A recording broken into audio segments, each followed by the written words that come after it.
Dale joins a bit. Hello, ladies and gentlemen, and welcome back to the Gimmick. The road to WrestleMania has officially started. I am, as always, the Canadian Nightmare, and I'm joined by the phenomenal S-Bubs. S-Bubs, how's it going, sir? Good. Good. David will be joining us shortly. He was watching the event somewhere else, so he'll be joining us a little bit, so we'll get his thoughts. Don't know when, but we'll see. As I suppose talking to me off air, he is calculating the draft stuff, but also there's lots going into that. Winner, surprises, elimination, so that'll be in a bit. I was super surprised we're going to get into it. I thought for sure Oba was going to break that record. They're like, oh, it was like 3, 4, 5, and then they showed Brock like most elimination, like, oh, what's going to happen? But that didn't happen. But yeah, we're going to break down everything that happened. There are only a little few AEW things to touch on after the fact as far as like Ciampa, and I guess we'll talk about with with AJ and see what's going on there. Hence S-Bub's name. Where is he going? He put those gloves back on. We will see. But overall of the show, S-Bubs, what do you think? Also, we had the men's women's start. We had the AJ and Gunther match. Then we had Sammy and Drew, and then we had the men's Rumble close off, and then 18 minutes of pyrotechnics. But yeah, what did you think of the show? I enjoyed the show. I thought it was a good show. I'd say we'll talk about. There's definitely one match that I wasn't really like that interested in because I felt like it was like predictable. But then at the same time, there were moments where I was like, "Oh, maybe I should be like paying attention to this because it's going good." But overall, I thought the show was good. There really wasn't that many like surprises. I'd say there were like a few. I guess in terms of the winners, well, what were your like? I Did was you guys reading also Roman. predict? Okay, yeah. Yeah, I was reading Roman, which we'll talk about. I feel like they did the same thing last year with both Rumbles. I feel like who's ever. I get like with the men's. Did you ever think Gunther was winning this thing? Like I didn't really think that was Not going to happen. really. I just feel like I mean, my they're. prediction was Roman. Like, yeah, I was like, You had I didn't really Roman. You see had anything Liv. else. Like Cody. Like, I didn't think Cody was winning. No, that would have been And something. I that would was love like to see the the that was like the reaction. second biggest name, but it was like, okay, it's pretty much only Roman who's gonna win this. Yeah, like they could have got real. Don't get me wrong. I was talking with Emily because we're gonna talk about Roman a lot this episode. This man, he's wilding this week, and I love it. Like contracts up in May. I don't care what people. He's definitely taking shots at Triple H. Now the good thing is you never know, is this something that they kind of want to cook up, or when you go, oh man, business wise really great. The creative just has to be there. He's talking about him not with a name. So I said to Emily after the interview, I'm like, man, that's the only thing that made me worry about picking Roman. Like, what if last minute the cover star of the deluxe 2K26 edition is like, you know what? Let's give it to Jacob. Jacob, let's strap a rocket to him. And I thought there was a chance. I thought, yeah, like if they wanted to, they could have gave it to Cody, but that would have been that would, I think, really backfire. But anyways, before we get to the matches, I feel like both the men's and the women's, and I had this issue with the women's last year, I feel like they book it in a way where when you get down that final 3 or 4, you know who's winning. They seem to like eliminate any other people, like Rhea, Io, Cody, even Jacob. Anybody thought, okay, if it's not Roman, if it's not Liv, maybe it could be one of these two. They don't. Obviously, because they don't want Cody and Roman to face off in the 2, and Cody's tossed about. But you could easily have done that finish still with them final 3, right? It could have been like Gunther, Cody, and Roman, and Cody looks like he's going to get someone else. And it would have been great. Probably not Roman, because Roman's like, no one's saving me. But like, it would have been great if it was Roman, because what like a full circle moment of like Drew screwing over Cody helps Roman win the Rumble. But we'll get there. But yeah, overall, I thought like it was a good show. There's there's 2 times in particular I got that like Fanboy Clay was saying, that 1 of 8 or 1 of 9 Netflix thing. You're like, but like that's okay, because like that's what they do, and there's some downtime and stuff. But overall, I thought it had a big time feel. Other than, I think we're both talking about the same match. Like the WWE title match was definitely like, man, they're gonna cheer for Sam. I was like half the like literally I was just sitting down eating fruit, not really watching the show during that match until I saw like Sammy go through a table, and I was like, wait, what's going on? But yeah. It's funny because it felt like they were trying to spam the whole like the Montreal Roman match, right? Hometown crowd. They want to cheer Sammy. They want him to win. That's going to get a lot of emotion in the crowd. But it felt like even the crowd knew, like, he's not winning this, right? Like, at least back in the day when it was Roman versus Sammy, it was like, maybe. I didn't think so, but people like, maybe they'll pull the switch. He's just so hot right now. Maybe they'll do it, right? No one believes Sammy's beating him right now. So that's where it kind of backfires, where even the hometown crowd is like, I don't know. And I don't think it was bad. It just felt like it was like it just felt like it was a Raw or SmackDown main event, They were like enjoying the match, but it wasn't in like we think Sammy's like gonna win it. Like Yes. they saw like the cool stuff and pop for it, but it wasn't like, oh, like he's kicking out and like he's gonna win this now. It's just like this Yeah. is a cool match that's happening. And it wasn't also the fact of like notoriously one of the most famous matches ever to do this, where the match is like okay, but the crowd is so hot. Is like Triple H versus Cena in WrestleMania 22, where anytime Cena does something, the crowd's over him, and Triple H will do like a headlock, and the crowd pops like Austin '98's walking out. So that's where it's like the crowd was there, but they definitely weren't like to that level where it's like they're making Right. it so much more Even enjoyable. compared So to like when he fought Roman, like Sammy and Roman in Canada, yes, because that that was the one was where like people thought he was like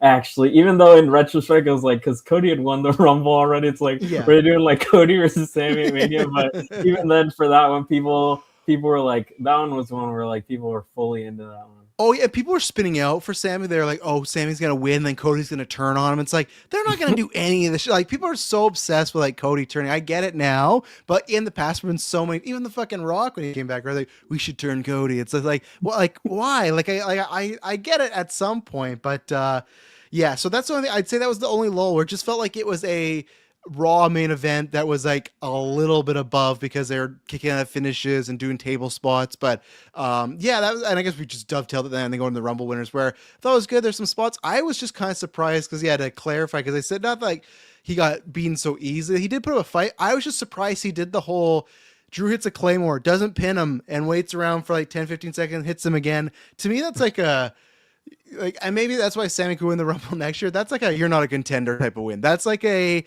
jobber or somebody calls out a big guy and it's a good like the way Drew beat Sammy is like if this was Javon Evans versus Drew right now. And you go, oh yeah, that makes sense. It's Javon's first year on the main roster. Sammy's been here for almost a decade. He's been close to winning the title, so it just felt like a oh good job, kid. Better luck next time. It's like he's like a WrestleMania main eventer, so that's why I was just surprised where it was not even like two Claymore back to back. It was the Claymore and just like it not as bad as the Booker T Triple H finish, but it was like that where it's like Drew's just sitting around.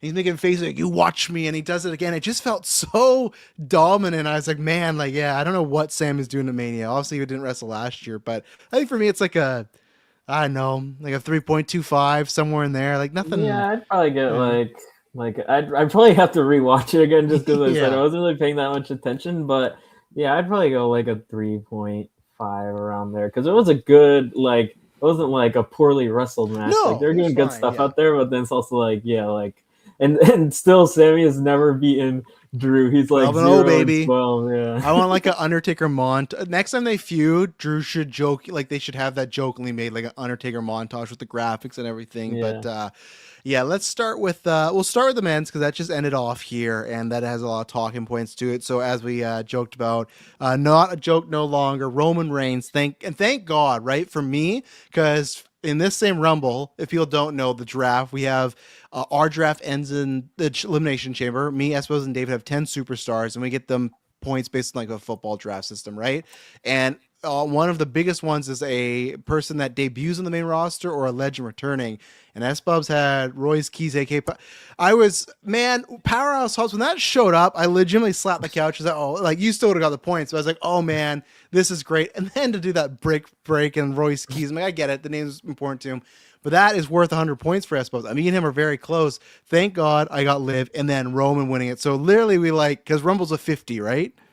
Romble's 100. Oh, so I got some Yeah. room still. So Jericho is still debuting. I'm good. So I literally needed these to like equal out. So the race is still on, but Roman wins the Rumble, and we kind of thought that. I think the only thing that's changed is what we've talked about the past few weeks, where I think the before effort was probably this match that Drew and Cody were having, or Drew and Sammy were having, was probably the final time Drew and Cody would verse.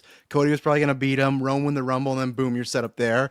Where now it's an interesting situation because.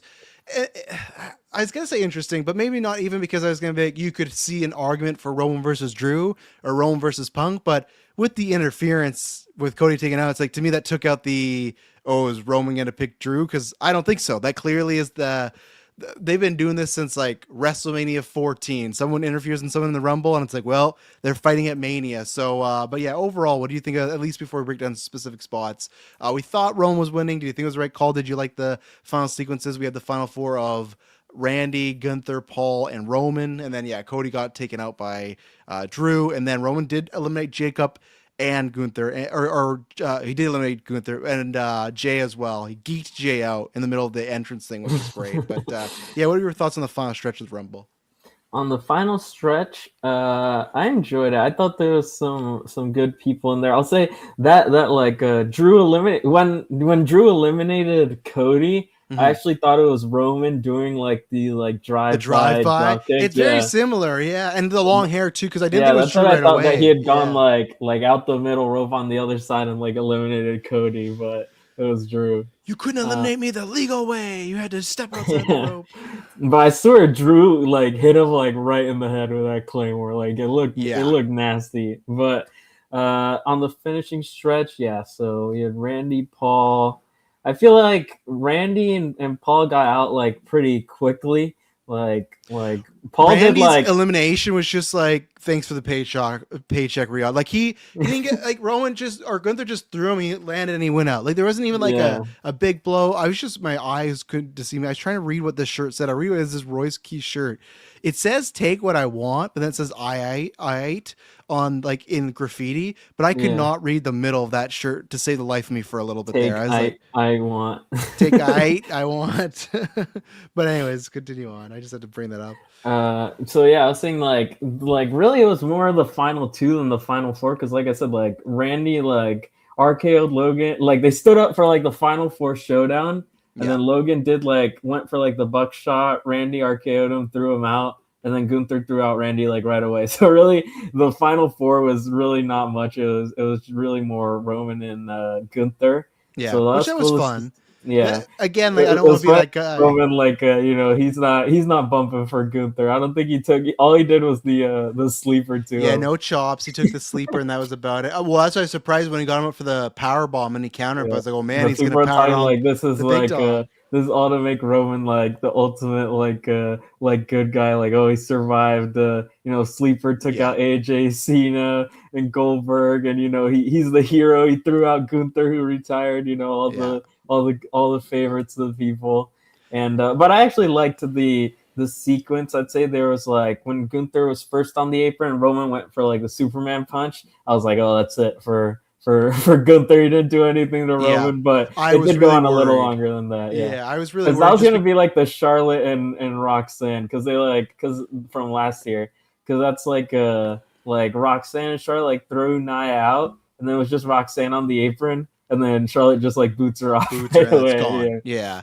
And that's where it's like, at least with the final four, like if you're going to believe anyone's going to win else, it's Gunther. Like, I don't think he would, but it's like, maybe they got some plan. They're pivoting, right? Maybe they're going to do Gunther Punk 2. Here we go. But that's why it's like, Paul's not winning it. Randy's definitely not winning because Randy's just, again, he's waiting for that jelly roll rematch. Like he's just like we talked about this last time. He's on cruise control and whatever he wants to be. Yeah, so I don't really know what he does at Mania too. Like we talked about besides like the celebrity tag match, some celeb tag match, or just a multi-man, or him and Joe Hendry run it back, and he just RKO's Joe Hendry again. But the host of WrestleMania, Randy Orton. Yeah.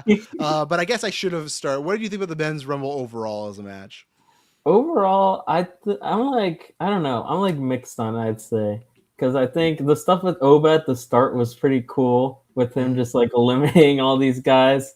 I'd say the middle portion was kind of like okay because there wasn't really much in terms of like surprises or like the big names like besides Cody like in the middle because he was like 15 I think or 16. So was he? I thought he was even early. I think he was like 11. Was he? I could be wrong. Maybe I'm wrong. But some other year where he was like 15 or 16. Yeah, I can't remember, but yeah, I think he was pretty early. But yeah, that was good to get him in there.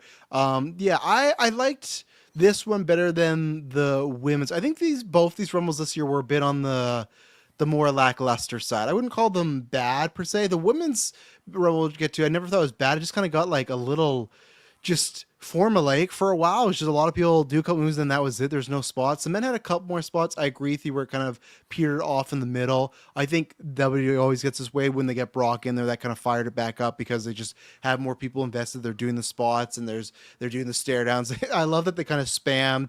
They did the same thing twice where they had Brock and Oba. Yeah, that's what I was saying in the chat. Like they did a stare down. Yeah. Someone came in And then like they did the stare down again, Yeah. and they didn't start fighting like until after that first came out. And they did that again with Roman and Cody. They did 2 stare down entrances via entrance. Do you everyone other than the 1D thing, Cody and Roman didn't touch at all. They didn't touch, not a single push, not a single punch. It's just like I get it if there's creative differences or who's gonna go over. How do you not just like I can't remember which Rumble. I feel like it's one of the Rumbles we reviewed too, where whether it's women or men, someone like they kept teasing and they never did. Oh, I think it was right. It was Punk and Cena, and we eventually got there. But it was like we were like, how come you don't even have them like throw a couple blows? And that's what's so weird. It's like the same WrestleMania where Rock and Austin fight, they have blows. A WrestleMania that they don't fight, they have blows. It's like have Cody and Roman just go back and forth for a bit, and then Brock or somebody double close on it. It's just weird. It's like the crowd wants to see it. They want to see that like reunite. I'm not saying if they want to see that the Mania, but they want to see this fight now. Just do 6 combinations, done, and then someone interrupts. That's it. Like it's get Logan Paul the heat. You know, he comes in, low blows them both. I don't know. Just it's weird, especially because it'd be like, well, if it's gonna happen in Mania, then I understand. But we know it's not. At least right now, we know it's happening in Mania. So that was odd. But they did it through 2 entrances, so that all they're building up to. And at first, my dumb self thought, oh, they're gonna make them the finals, and it's gonna be a big deal. And no, not at all. And Cody got taken out. So yeah, I think it started good. I think it ended good. Like I said, I think it was better than the women's, but it wasn't like an all-timer. I think there was a bit more moments throughout here. I think we had Javon as the Iron Man, which I think we all kind of talked about as one of the big potentials. So I think he got a really good showing there. He looked great. Like you pointed out on the Discord, he was a master at the near elimination. He got my kids multiple times. He was on the apron like 16 times in this match. Yeah. And he would just never get thrown out. He did at least 4 times. They throw him over and he catches it with his 2 hands and his like legs dangle. And like, not like you might go, those always scare me, especially because of the Penta situation. Yeah, we saw it last year. And the thing is with him, it's not that it's like, because he's like a smaller guy. He's also just a super tall dude. Like he's taller than a lot of time when it's the little high flyers, they are like a Ray, right? Like, or even, he's a lot taller than like for the type of moves he does. Like he's like Randy Orton height. He doesn't like. It's so funny. Like it's because he's not like huge, like Randy. Or well, yeah, like when he goes up to Oba, Oba doesn't like tower over him. They're almost like the similar height. So that's where for him to me was very impressive because his legs a lot longer. Obviously, he's a high flyer doing all this stuff. I thought it was smart that he kind of did I don't know what how the move's called, but when him and Randy and NXT tried to do that RKO, they just went with the springboard crossbody this time. It's like because I could see them setting it up because he hit him with that was something. Like his old finisher, and like he doesn't really do it anymore. But that one was like, it's like the twisting. It's like it's kind of like it's as if he did like the double the prettiest moonsault. Like but he does like a corkscrew and. Yeah, Randy and him missed. So they did and this one like with the height and everything, it still looked cool. So it's still good. Yeah, I could see him though because he hit him with like a heel kick, and I saw Javon looking around. I'm like, oh my god, like. Are they gonna try and do it again? I'm like, the Rumble's not the place for this spot. Remember last year when LA Knight and Drew and Logan Paul like bumped each other and Drew was all pissed. Like, this is not the spot. But when it was just a cross body, it was like, okay, that makes sense. So no, I think Javon did really shine. I think the 2 people that did shine was Javon and Oba. I think I would have actually liked them to go a little longer with the Oba eliminating people at the beginning. It felt because I was surprised, like, and good for him, I guess. When Damian Priest came out, I was like, oh man, they're gonna feed him Damian Priest though. Yeah, but they didn't. So that's why I wish there's a couple more like meh characters or people that like. I know they did the spot with the Miz, but someone on that level. But man, again, it's so funny the stuff we talked about the last 2 episodes and how they're just coming full circle with Ray Phoenix. That's more months ago. Ray Phoenix, Rusev, and Matt Cardona. When Oba's out there, and it's like, okay, who are the people that are gonna get feed? Rusev music hits, and even Emily doesn't watch full time, but she was around during the like U.S. title reign. Rusev, she just shaking her head, just like, oh my god, like what are they doing? Rusev? She doesn't watch wrestling. All knows like, what happened? Like, oh yeah, that's his role now. And then I just laughed when Cardona's music hit. I was like, oh my god, like first he comes back, jobs the trick, and then this. Now he's in a few with Kit Wilson. It's just like, man, like again, I saw that on SmackDown this week. He wasn't on the show, but he had a dark match where he lost the trick before the show. Oh, he didn't win in the dark match. My god, like, and that's what's just it's just so funny. Where Cardona, I don't think it's the same situation. I think he likes being in the Fed, and I think he's there with his wife. That's different. And Rusev might not care either, but it's just like I would love to ask some of the guys, or even like Phoenix, right? Like Phoenix was like they didn't the commentators didn't laugh like the Miz, but Phoenix was used in a comedy spot. He goes for a springboard, Brock catches him. He just chucks him. He just chucks him like a kid aside and then F5s him and then throws him out. He was like, even at least his brother, like he didn't get a big showing this year, but it's like, if you're Ray Phoenix, like, man, you could have been the C2. So that's where it's so interesting with both companies, and with Rusev and Cardona specifically, I'm like, oh man, that was some, but I would have ran with Oba a little bit longer in the middle there. I think that I always liked that dynamic. I think that was fun. But yeah, Oba, Evans, is there anybody else in the Rumble that stood out to you that I'm kind of forgetting here? For the men's, Yeah. those are definitely the two standouts. LA Knight eliminated like the entire Vision almost. Oh Logan Paul yeah. survived, but big pop. Yeah. I will say, like, well, we were talking about like Royce Keys when you brought up the photo. Like, some people are theorizing, like, oh, like I've seen like half the people say like he's gonna be in the Vision, and the other half be like, oh, he's gonna be like fighting the Vision. He's gonna like help Punk fight the Vision or whatever. And I feel like with all three of them, because it was like Paul hit him, Theory hit him, and then Bronson hit him like to get him out of the ring. So it was like all three of them took him out. So to me, I feel like he's probably going to be a face on Raw fighting these guys. That makes sense. Like, you set that up. He wants like a little payback. They already, like, again, and I like both companies doing this. I just throw this out there because lots of people go, AEW always just talk about WWE. Both companies do this all the time. And I like that when Will ran in, and at first, Royce Keys ran in. At first, Cody was standing, but then when he ran, he was on the ground. I was like, oh, I thought they were going to do the AEW thing. And then they did after. They got everyone down. They cleared the ring and the stare down. And Michael, oh, they got a I did like when he grabbed Cody's like punch there, because it's like, oh, he knew it was coming. Yeah, and that I love that both with either company. I like when Aleister Black still has his eye between both companies. Like, to me, it's not just like a reset. There's something there, right? I like when Rusev did come back and he was cutting the God-fear promos. And something also about like Aleister, that apparently, like, I don't think he's ever wrestled on one of the Saudi shows because of his tattoos. Right, the tattoos. Yeah. Right, I forgot about the tattoos. He'd have to be in a bodysuit like the women to wrestle in the men's Royal Rumble, just covering up his tattoos. He should have wore a full body gimmick like that and everything. So there you go. David will be on his way soon. He says Royce and Cody smile at each other equals cinema. Yeah, it's good. Like I said, I like back and forth. Hunter Iggy says, what are your thoughts on Royce Keys? The name, like, obviously it's important to him. It's not even that Royce Keys is a bad name. I just love the name Powerhouse Hobbs. It's just, that to me is like a billboard cool wrestling moment, but that's fine. I think he has lots of potential. I think it all comes down to, like, obviously worth ethic. We never know what happens with the talent there when they get there. Same thing with Rusev, right? Like, we don't know if that's a booking thing or a him thing, but I think if he acts the same way he did in AEW, I think he at least can be a upper mid card guy. I'm not gonna say main event yet. I think they're gonna play him like a Mark Henry type, because it was like, because he does do like the world's strongest slam. He did that today. They were like, oh my God.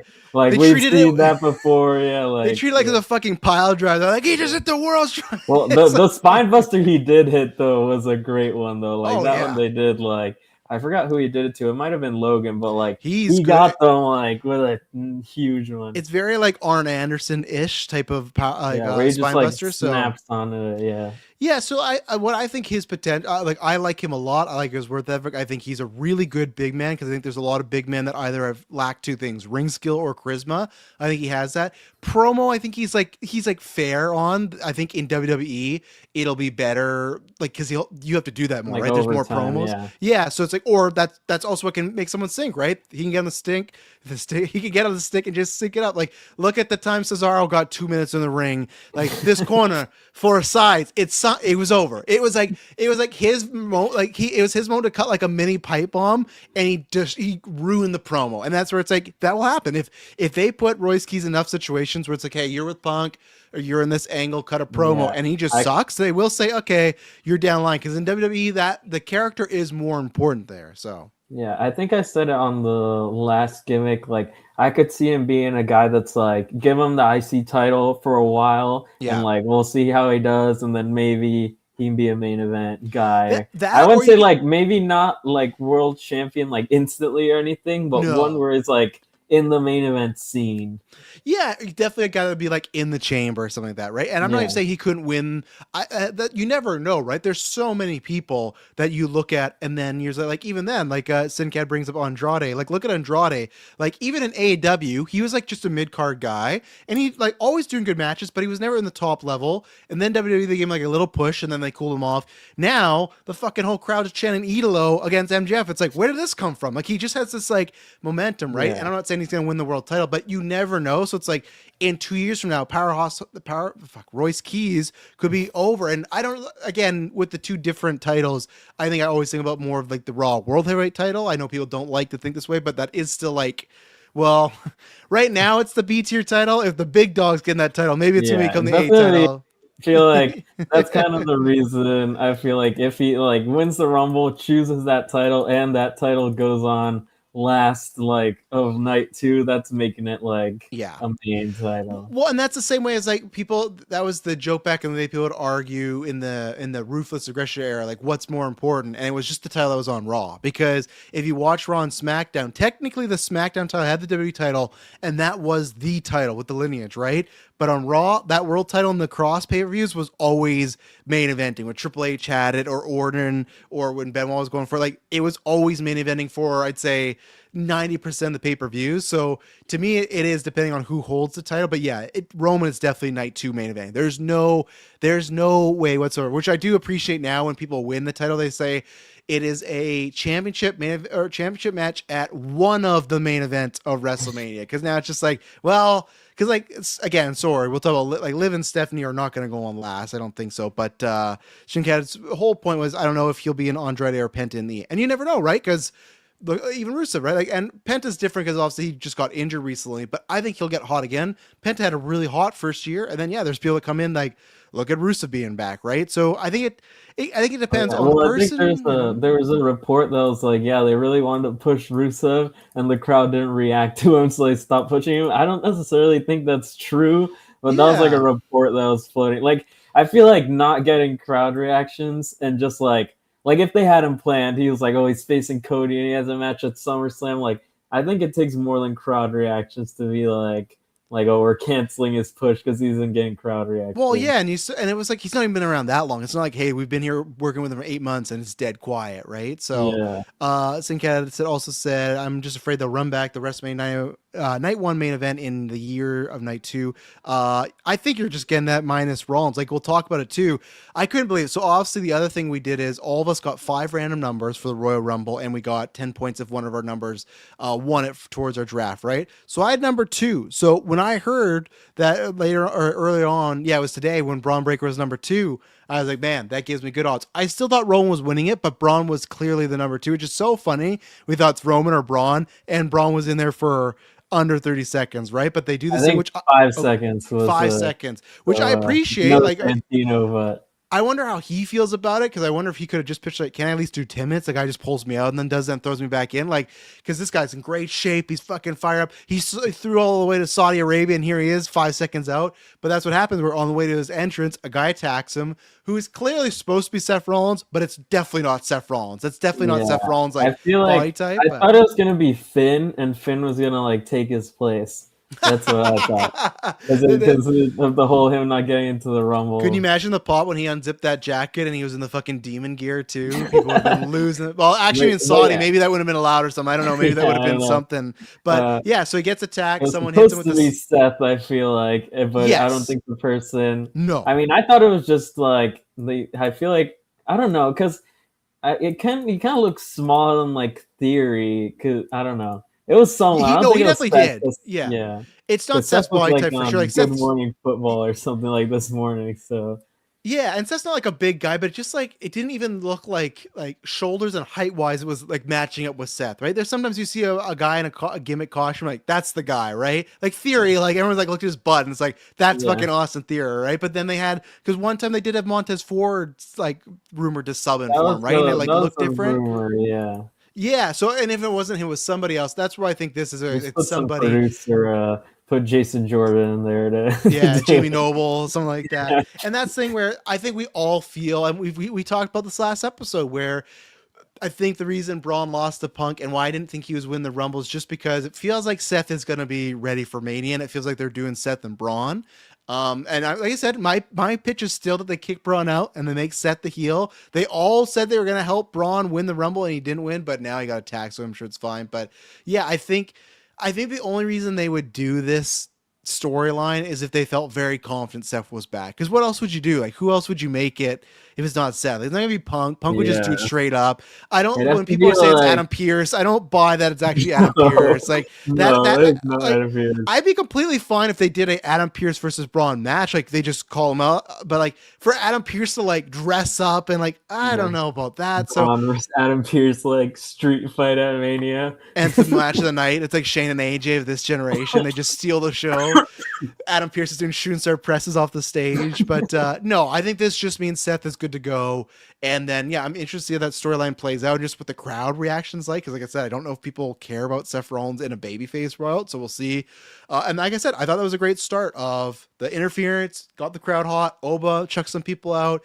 Damon Priest, yeah, he came out to no reaction whatsoever. Not many surprises with the AAA guy who, I talked about this in the Discord. Saw he clearly not watching AAA because it was quiet for everybody. We got La Parka, who's like the new version of La Parka, and Iguana or Mr. Iguana. I don't hate the guy's gimmick. Over there, probably just like I think AAA over there would like only be on YouTube. And like with time differences, it'd probably be on for them at like 2 a.m. or 3 a.m. So I don't think they're watching it. Because even then, because yesterday they did SmackDown at like 12 EST, which was earlier than usual. But then here, like when Roman won, Michael Cole's like it's 2 a.m. here and like no one's left the arena. So they like it was more for time over here for it to match up like like they were there until like 2 a.m. I didn't know that, but and that's the thing for me where it's just like with the Iguana thing, like I get it. I like some comedic wrestlers, but like I get the gimmick, right? I think the only thing for me is like you really need that crowd to be in on it. And don't get me wrong, I've seen it in like the North American, like when they've made it work in WWE, like I've seen it work. I think with here when it's quiet and no one like he gets chokeslammed and he's doing like his spot and he just gets pushed over. When it's quiet, it just makes him look bad. Like it just doesn't play. So I feel like they should have thought about that differently or even tested out like on a SmackDown, been like, but hey, good for him. He got to be in the Rumble. Damian Priest chokeslammed him and an Iguana stuffy. I can't even remember who even got Priest out. Was he just like a Brock elimination? I think. Well, let me see. I'm scrolling Cage Match right now, but even then, it's not like it has the women's all the eliminations in order, but the men's it doesn't have it yet. So jeez, I might not finish it all here, but yeah, that's fine. But no, so it was. Yeah, whatever. Those spots were fine. I would maybe use them for other people, but I get it. Good for AAA. They own them, so there you go. You got that in there.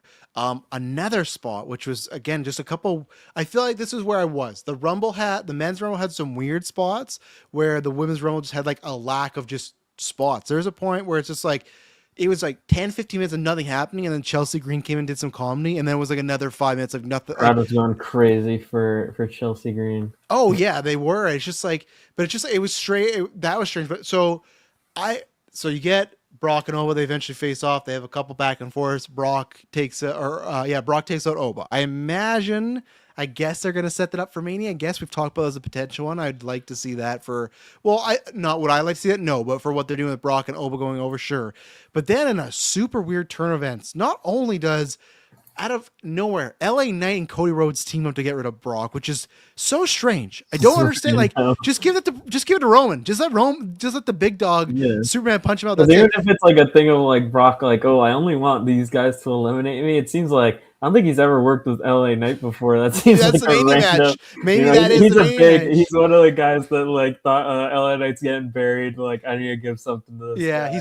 He saw the Slim Jim commercials. Like, what are they doing with this guy? I got to work with him. But like, so not only is it Cody and LA Knight in a team up, which is okay, and then later on they have Cody eliminate LA Knight. So it's just like weird all around. But they do that, and they do this during Jay's entrance. Now, don't get me wrong. I don't give a shit about Brock Lesnar. If they said that was his last appearance in WWE forever, that'd be great. But WWE clearly, even with tonight's entrance, they like to treat him as a big deal, right? Like it's supposed to be a big thing with Brock Lesnar. So you're just going to like dump him out during an entrance? Like to me, it's like the cardinal sin for anybody to get. If they get eliminated during an entrance, it's like they don't care about you, or Brock clearly just had to catch his flight and he's like, oh fuck, we've gone over 10 minutes, I need to go. But it was just like a nothing. Like if Brock's in there, give it just even just like Cody do it himself. Like it was a odd moment with Brock and stuff. But I think the fact that he was in there and he threw an elbow, that was his only reason in there. Just set up that match. So if we want to do it Mania, we have some stuff, right? We have a history of Oba wants to call you out, right? Yeah, because besides, I didn't really know what Oba would necessarily do at Mania. Like, I feel like he'd be like a world title guy if the world titles didn't already have like people who we think are gonna do it. Like, I don't see him being in just like an IC or US like multi-man. I don't really see that. I feel like he'll be like in like a big singles match, especially Brock could be, but I'm just saying like. Besides Brock, I don't really know what he'd do for like a big. Man. Besides like Jericho. Him versus like Randy or something. Yeah, Randy could happen too. Yeah, Randy could also happen. But yeah, I think that's the one. But I think they will give him some. I agree with you. He just doesn't fit the mid card. I know on Abu Show Self-Made they said that it looks like the men's IC is going to be a multi-man. So I guess you could do that maybe because I guess the same point is. So what Punk? Well, I don't even know when. I imagine Punk's going to drop it to Roman, and I think Braun's going to beat Roman at SummerSlam, because remember that was the rumor this year that they were going to do Roman and Braun. Actually, it was on the board, wasn't it? For that Unreal season, it was Roman and Braun, I think. Yeah, because what they did this year was a tag, or what they did last year was tag. Right, yeah, they did him and Jay. So I feel like they're going to go full circle, and I could see them doing Roman and Braun, and that's where Braun gets it. And then probably Braun winning like King of the Ring. Yeah, right. Yeah, that's an easy step. Yeah, you do that. On the WWE side, I really don't know. I think it's probably just going to go back to Cody, and people are going to start to turn more. But maybe it could be Jacob.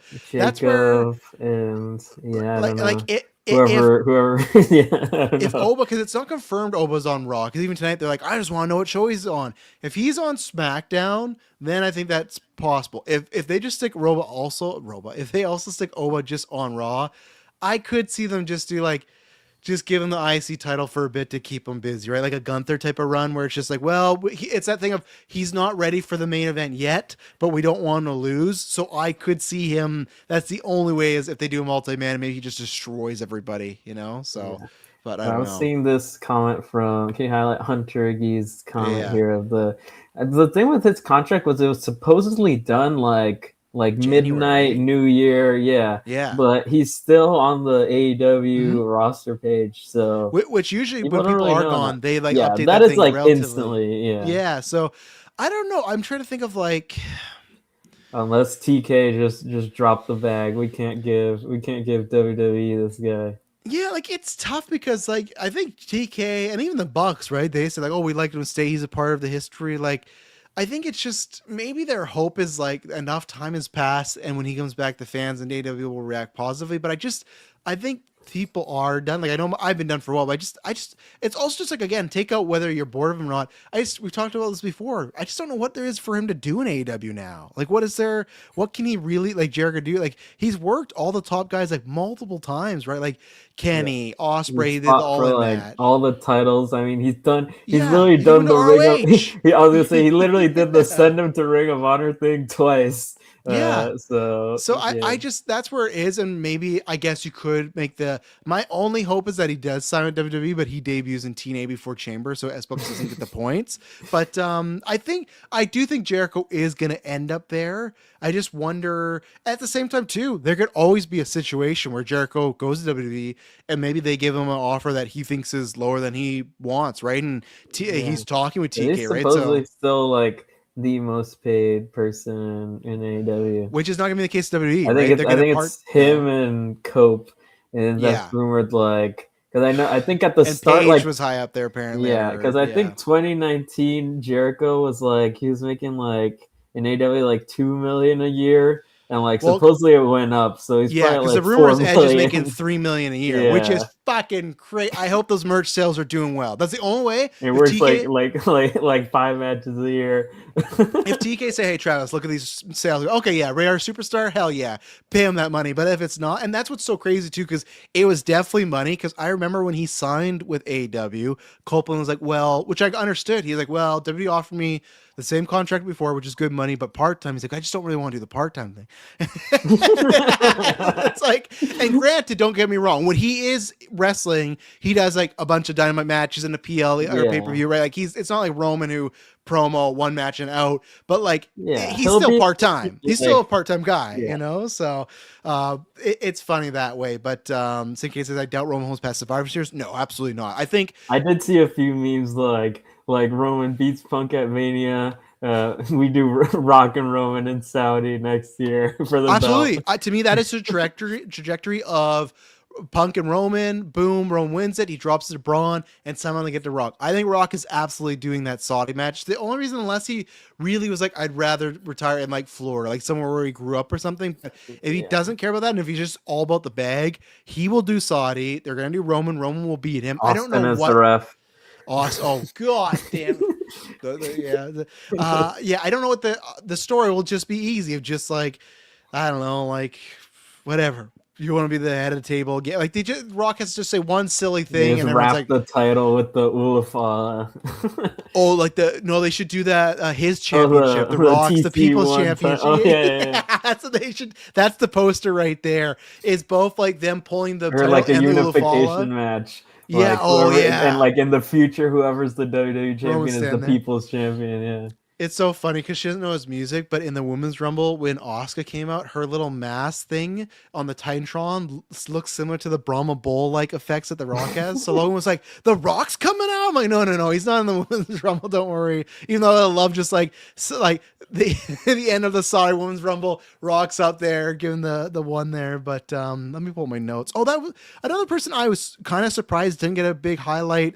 Crowds all over him again, turn babyface, but I thought Trick was in and out real fast. I thought he was in there for maybe he didn't do like that much. No, but I thought they'd still give him like a moment, like something just to be like the crowds with him. I think he's done relatively good work for what he does on the main roster. I thought he'd get like a big elimination or a big moment or something like that, but no, Cody just tossed him out like a sack of potatoes, and that was it. Yeah, I thought that was gonna be like Javon. But he lasted like Trick didn't last that long. I was surprised Kit Wilson wasn't in this Rumble. I was fully expecting him to be. I think the crowd would have popped for him too. They were like when obviously Cody's the top guy, but still when Cody's music stopped, they sang his music for like a whole nother minute. It was very fun, and Cody was over here. It would have been interesting to see if he would have won the Rumble, what the reaction would have been. When he threw out people like when he threw out like LA Knight and stuff like that. Yeah, so I'm trying to think. I think that's all the notes I have for the men's. Yeah, that's all the ones I've meant. Anything for you? I think that's pretty much it. Okay, so then we'll go to let's go to, just in case Dave gets back, we'll talk about the AJ Gunther one, and we'll save the women's last, so we don't have to recycle that because we get David's quick spots. But like Sinclair, I think Royce got more of a showcase than Trick. I thought Trick was going to have a few more moments, but again, he's got that crowd. So we got Gunther versus AJ. S-Bubs, what do you think about this match overall? I really, really like this match. I thought it was great. I liked it more than their match on Raw a few weeks back, because this one felt more like it had that like desperation of AJ like needing to win. So it felt a bit more fast-paced in that way, even though I did like the other one a lot. And in the end, it still does go to like the submissions, but I thought this was just like a really, really great match. Yeah, no, I thought it was fantastic too, and it's just like, man, like AJ's last little run here. Obviously, like the Cena AJ match is just like a fun finisher, nostalgia spam, but it still is great. This this week from the AJ Punk thing was like fine enough. I hated that finish. I hate every time they fucking get me for like a big TV match, and I swear like I hadn't done a DQ on Raw like the whole year until I swear every time I'm like, I'm gonna watch this Raw match tonight. It's how Travis watching DQ, but like that one's like all right. I don't think it hit the potential I was hoping, but then as we talked about last week, Nakamura and him was great, and this is another great one. This is like, I don't know if it would be in contention for Yeah, like because like obviously I know tons of people have like Tanahashi and Okada as their match here right now. I don't like I know why people have that for a nostalgia reason, but like there's some spots that Tana was moving where I'm like I can't justify having this as match here. I can have it as like a nice like a shout out, but I could never be like this is for sure my match. So honestly, I guess I should make my dropkick list and start putting it there because I think it might be. But even then, like the knock match was good, but yeah, this was great. I think yeah, you hit the nail on the head with the desperation. I think my favorite spot was him. They were making us think that AJ was gonna do like the ref was gonna do a stoppage for the chops. It was just Yeah. going through chop and bunch in the corner, and this is like near the end after all the finishes happen. Chop and bunch, and then he drops. And the And ref's he like, "Oh, just you like doing fires okay?" up and goes He at fires it. up, Yeah. and then he comes back and chop. And like I actually thought that's what they're gonna do because I did think they were gonna do something different, right? Because I asked you guys. I was Um, thinking maybe Gunther would get like DQ, like they would do a stoppage, but like a I was DQ, so like worried. have chopping like after the 5. I thought that was Yeah, and what AJ they would were gonna win. do. Yeah, I Yeah, was like, oh no, but like I love that, and I thought because I had asked you guys before because I forgot about Goldberg. Goldberg was the pass out, Cena was the tap. That's where I thought, they're gonna do something different here, and they didn't. They didn't with the Goldberg thing. So AJ didn't tap. He yeah. took The he Goldberg one was funny because they so like for Gunther to not kick out of the jackhammer, like they're yeah just having a normal match. Ref bump, he hits the jackhammer, and like Charles Robinson like slow counts it, and then like he just puts Goldberg to sleep. So they yeah. did the ref bump just for Goldberg to hit the He could have jackhammer in beat his last Gunther. He match. could have beat Yeah. him. So let's see. Yeah, no, it's good. Yeah, I like the sleeper escape. Yeah, I absolutely like that as well. It was great, and I think it was good. They were good at faking out the crowd because sometimes you do the escape and stuff like that maybe too much. Like because it was legs wrapped around him and he used elbows, hits his thigh, and then they did that twice. Sometimes that could backfire because it sucks when you do it the second time and the crowd's like over. It's okay, we bought it the first time, Yeah. but they were still into it because There was I one I think it was really like liked that was like back and Gunther forth. got him into the sleeper like while AJ was still had him in the calf crusher. Like Yes, Gunther like I put his love when he arms does like that. behind his Yeah, head, yeah, and like yeah, grabbed him. I thought that was really great. Like there were some yeah. spots there where it definitely made it more creative than just like, oh, he picks him up and puts him on the sleeper and gets down, he rolls out of it or something like that. Like they continuously found new ways to do it, so it wasn't just like over and over the sleeper. There's kind of Yeah. what I felt happened in like the final 2 of the Rumble, like when he was putting Roman in the sleeper, it kind of felt like it was just like in the same way. Because obviously it's different, like because he's trying to put him to sleeper, but in the Rumble, it's not like I don't think like oh you put him to sleep in the. I mean, I guess it could No, work. Like you put well, him that's the idea, into right? sleep and throw him out. Yeah, Because because that's how I'm explaining to my kids. Because like, oh, you won't tap out. I'm like, well, the idea is you get it's funny wrestling logic, right? Because the idea is you get him to sleep, he passes out, you throw him out. But how many times in wrestling logic does that happen? And when they go to pick him up, they're like, oh, dead weight, he can't get him up. So yeah, it's like in wrestling logic, if a guy is awake, he will lift a 400-pound man and body slam him. But if he is passed out, oh, I can't do it. He's just too heavy now. I can't do it. So yeah. like that's the idea. And no, I would love, if Gunther ever wins a Rumble, I would love that to actually be the finish because everyone says like, oh, that's what would happen, right? You'd submission because they always say like, you Yeah. can't win this way. Yeah, but if you get him knocked out, even Yeah. Last Man Or I Standing, would they always love do like that, right? Like, yeah. oh, if he passes up from the pain, it's like I would love it if he chokes someone out. They'd probably do it would be like over the rope I was and gonna say, choke, I and feel like then yeah, he puts yeah, some, or even if Gunther is like on the apron, he like chokes someone like using the ropes, and then they're like asleep, and he like back body drops them over. Speaking yeah. of the back body drop, that one to AJ, that Oh might have my been one of god, he his got the best height. ever. Yeah, And AJ's good because he used to do that when he was younger. Because you'd always say when AJ would like go into a ball, it's like, oh, he's yeah. getting extra height here. I Because he's saw like older, he on doesn't do as much. But yeah on Chris Van Vliet, he said that him and JD McDonough have like a competition to like each time try and go higher than each other. And I feel like if this is his last match, like this might have been one of because he got like twice the height of Gunther on yeah, that one. yeah, and to that, yeah. So this match was great. It was fantastic. I thought like it was a great combo of the almost AJ Nakamura, which was like akin to a New Japan main event match, and then to like the Gunther big match style. Because I feel like the match he did with Randy, King of the Ring, the Cena match, the Punk match, like Gunther has like his own, like of course he has a style, but I feel like for these bigger matches, they like this style of this overbearing kind of monster that can still be taken out, but like can still just dominate you. And yeah, the fact they didn't pass or he didn't tap out does I don't know how I feel about that. Doesn't matter to me, I guess, because it's just like people were mad about the Cena thing. I guess I would have preferred he tapped out because I just like that idea of Gunther just destroying people. But they did the spot, which is so interesting because the last week on Raw, he did talk about this where he said, well, if Gunther beats me, it's the end of my WWE career, right? And then he loses, and then there's been a lot of scuttlebutt about like, oh man, like AJ's talked to AEW before, maybe that happens again. He loses. You got Ospreay, got Monet tweeting out, and then to me, which I know people say just it might be for the taunt, but why I think this fucker is definitely, even if it's in TNA wrestling again, the fact that he went to go put down the gloves and they stopped and put him back on. That man is still retired. And I guess in the Discord, put those gloves on. You got an all-in 35, 40-minute match with Kenny fucking Omega. Let's lock in. Just do Kenny, Ospreay, maybe 6 men with the Bucks. We're good to go. Call it a career. Or I've loved people's pitches like, let's say he goes TNA, does Frankie, goes to New Japan, works like Suji and a couple other people. Like, I'd love it. Like, that'd be an actual cool retirement tour of imagine that, like, there must be somebody, but has anyone in their last year worked for WWE, TNA, New Japan, AEW 1 year? Like, there might be somebody, but like, that'd be awesome if you could, like, yeah, that was my last run of like all these places. Maybe go pick some fucking indie nowhere, like that's like 200 people. Yeah, he's showing up at like this last year. He did show up at some random like Georgia indie just to like raise a guy's hand to like. Yeah, wrestle that guy. Wrestle that guy, you know? So, but yeah, I suppose, what do you think? So I'll say Lost Gunther. So he should be retired. PW Insight said he's not scheduled for WTV this week, but from the Royal Rumble post show, it says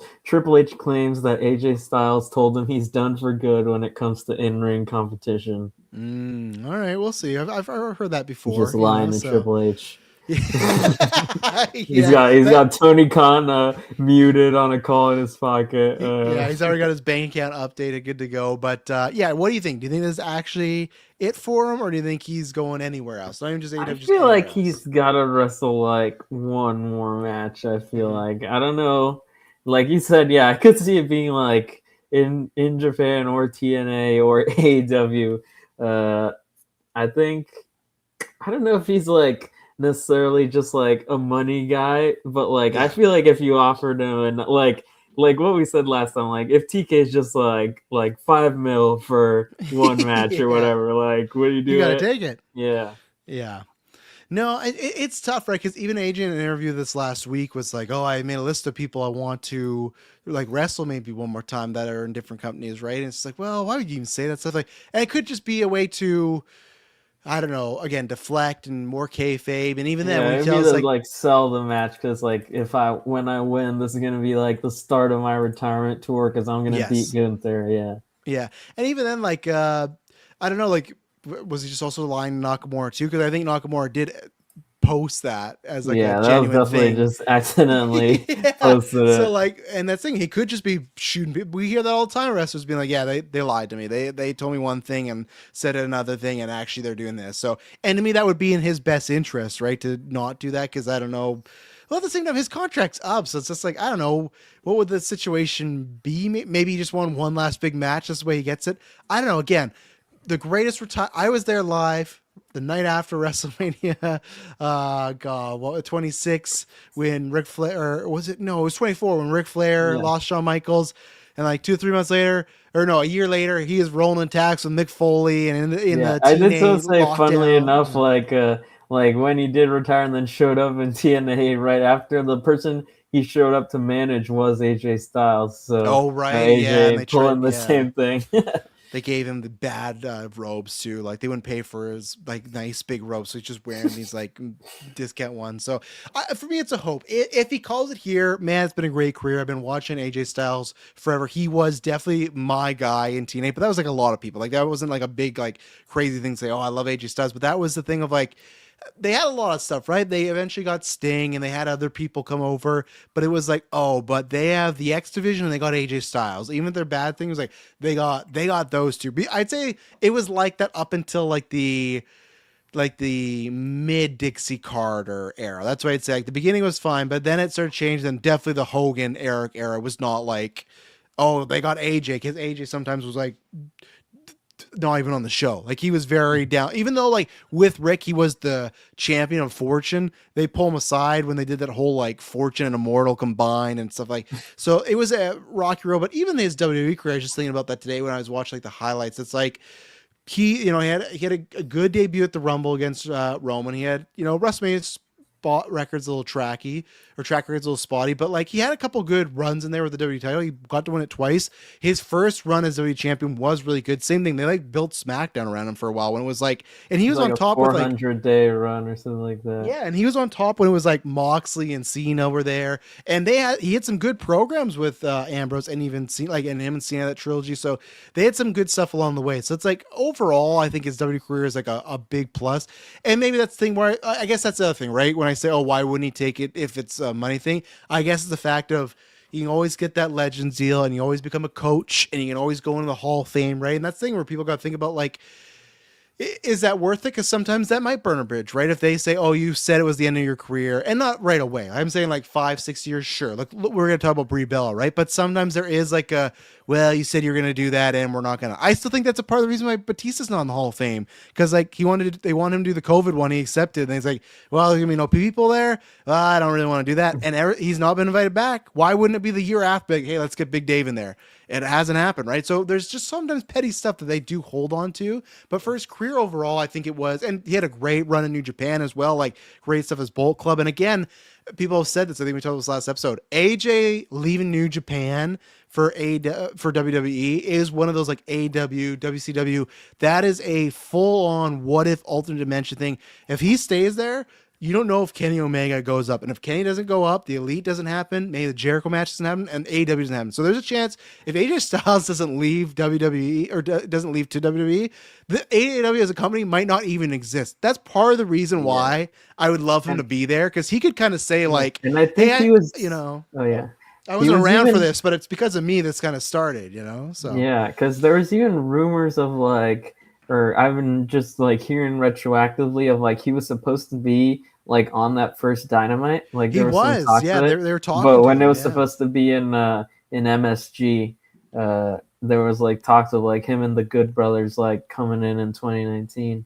Yeah, no, he's, and that's the same thing too. It's a big comparison to me is with Sting. He talked with WWE tons of times, and it never happened. Then when it did happen, it sucked. But like he could be that same way of like kind of cold feet, unsure of what he wants to do, right? And it makes sense because, like I said, he wants to be a coach. Like, he can get some good money and not have to take all these bumps, right? But yeah, we'll have to see what happens there. I hope it happens selfishly, even if it's just for a couple matches. I'm gonna take it that him putting the gloves back on was that. But even if not, he had a fantastic career. He was a highlight of many companies, even in the big WWE and in WWE. Don't get me wrong. When he went there, tons of us were worried. When first WrestleMania, he's eating that pin to Jericho, like, because it's the same thing too. Like he even talks about his first meeting with Vince, where at first like Vince didn't really get him, and then he's like, "Well, I want you to be like a pit bull. Try that out," and then it worked. But like, there is a very good alternate universe where AJ's there for a couple of years and he's back in TNA, and that's it. So I think he did have a very good WWE career. I agree with Sincad that like his early 2000s were bad. Yeah, I think that's where they kind of just didn't know what to do with him. I think they were in the middle of pushing a lot of new young talent, and they didn't really have a spot for him. Like even like this final year, to me, like him winning the tag titles with Dragon Lee is like super fucking random. Like that's some of the most random. Like even if you're gonna have a tag team title run, it's like, really, Dragon Lee? Like that's just like Dragon Lee. Yeah, maybe that's it, right? There's so much stuff we don't know, but that's where it's like it was definitely that. But hey, he also, unless Saudi throws a big paycheck, he's Undertaker's last match as well, technically, right? Like he's in the Bowyern match, and that was that was very well acclaimed. People love that thing. That was a fun thing, right? So he's got tons he'll be in the like of the history books of WWE. Like he'll always be there for a lot of different important stuff. Like I said, like Undertaker's last match, the title reign, like he's probably, I think, still like top 10 longest WWE title reigns, I think. Of all time? I think so, because he's like he was like in the 4. I think he had, or I don't know if it's combined, but I know he definitely held it like in the face. Let me just look it up. Because like what the top 3 are, what, like it's like, or top 4 is like Bruno, Hogan, Backlund, and Roman, I'm pretty sure. So you got those 4 for sure. And those are like in the like multi-thousand days, right? So that's the only thing where I'm like, is that still the case? Yeah, I looked up. His second reign, he had it for 371 days, which says it's still in the top 10 longest. Really? Wow. It says 8th longest title reign in WWE. history, he's tied with Randy Savage. Wow, that's fascinating. Well, good for him. That's crazy. I did not know it was that number. So, wow, good for Which him is there. actually So, the second run, like the one where he was on SmackDown and everything with Dean Ambrose and everything. That one wasn't as long. The second no, one that was after he yeah. beat Jinder. Well, because they beat Ambi Jinder and they had nothing else going on. And same thing, he had like a Yeah, fun little program with Brian and stuff. So, yeah, we will see. But then, yeah, and I guess what we'll do here before, because Dave should be back any second here, what we'll do is I did not announce at the top of the show, but what we're doing is next weekend on the 7th, so February 7th at 1:30 p.m. PST, we're going to, now I can officially say this, finish off our WWE 2K25 GMO. Because originally what we're Travis going was to do, waiting to see how good my GM was going to be in oh, absolutely, 2K26 absolutely, to decide absolutely, if he actually absolutely. wanted to. Yeah, because I was not gonna have us stream the 25 version. I know some people do that. Like, no, like the GMO probably streams like have a small enough audience, enough a niche audience. Like if it's 25, no one's gonna come out and watch those. But that's what I was like. It depended on that. And originally we were gonna finish the 3 seasons, see what happened with 26.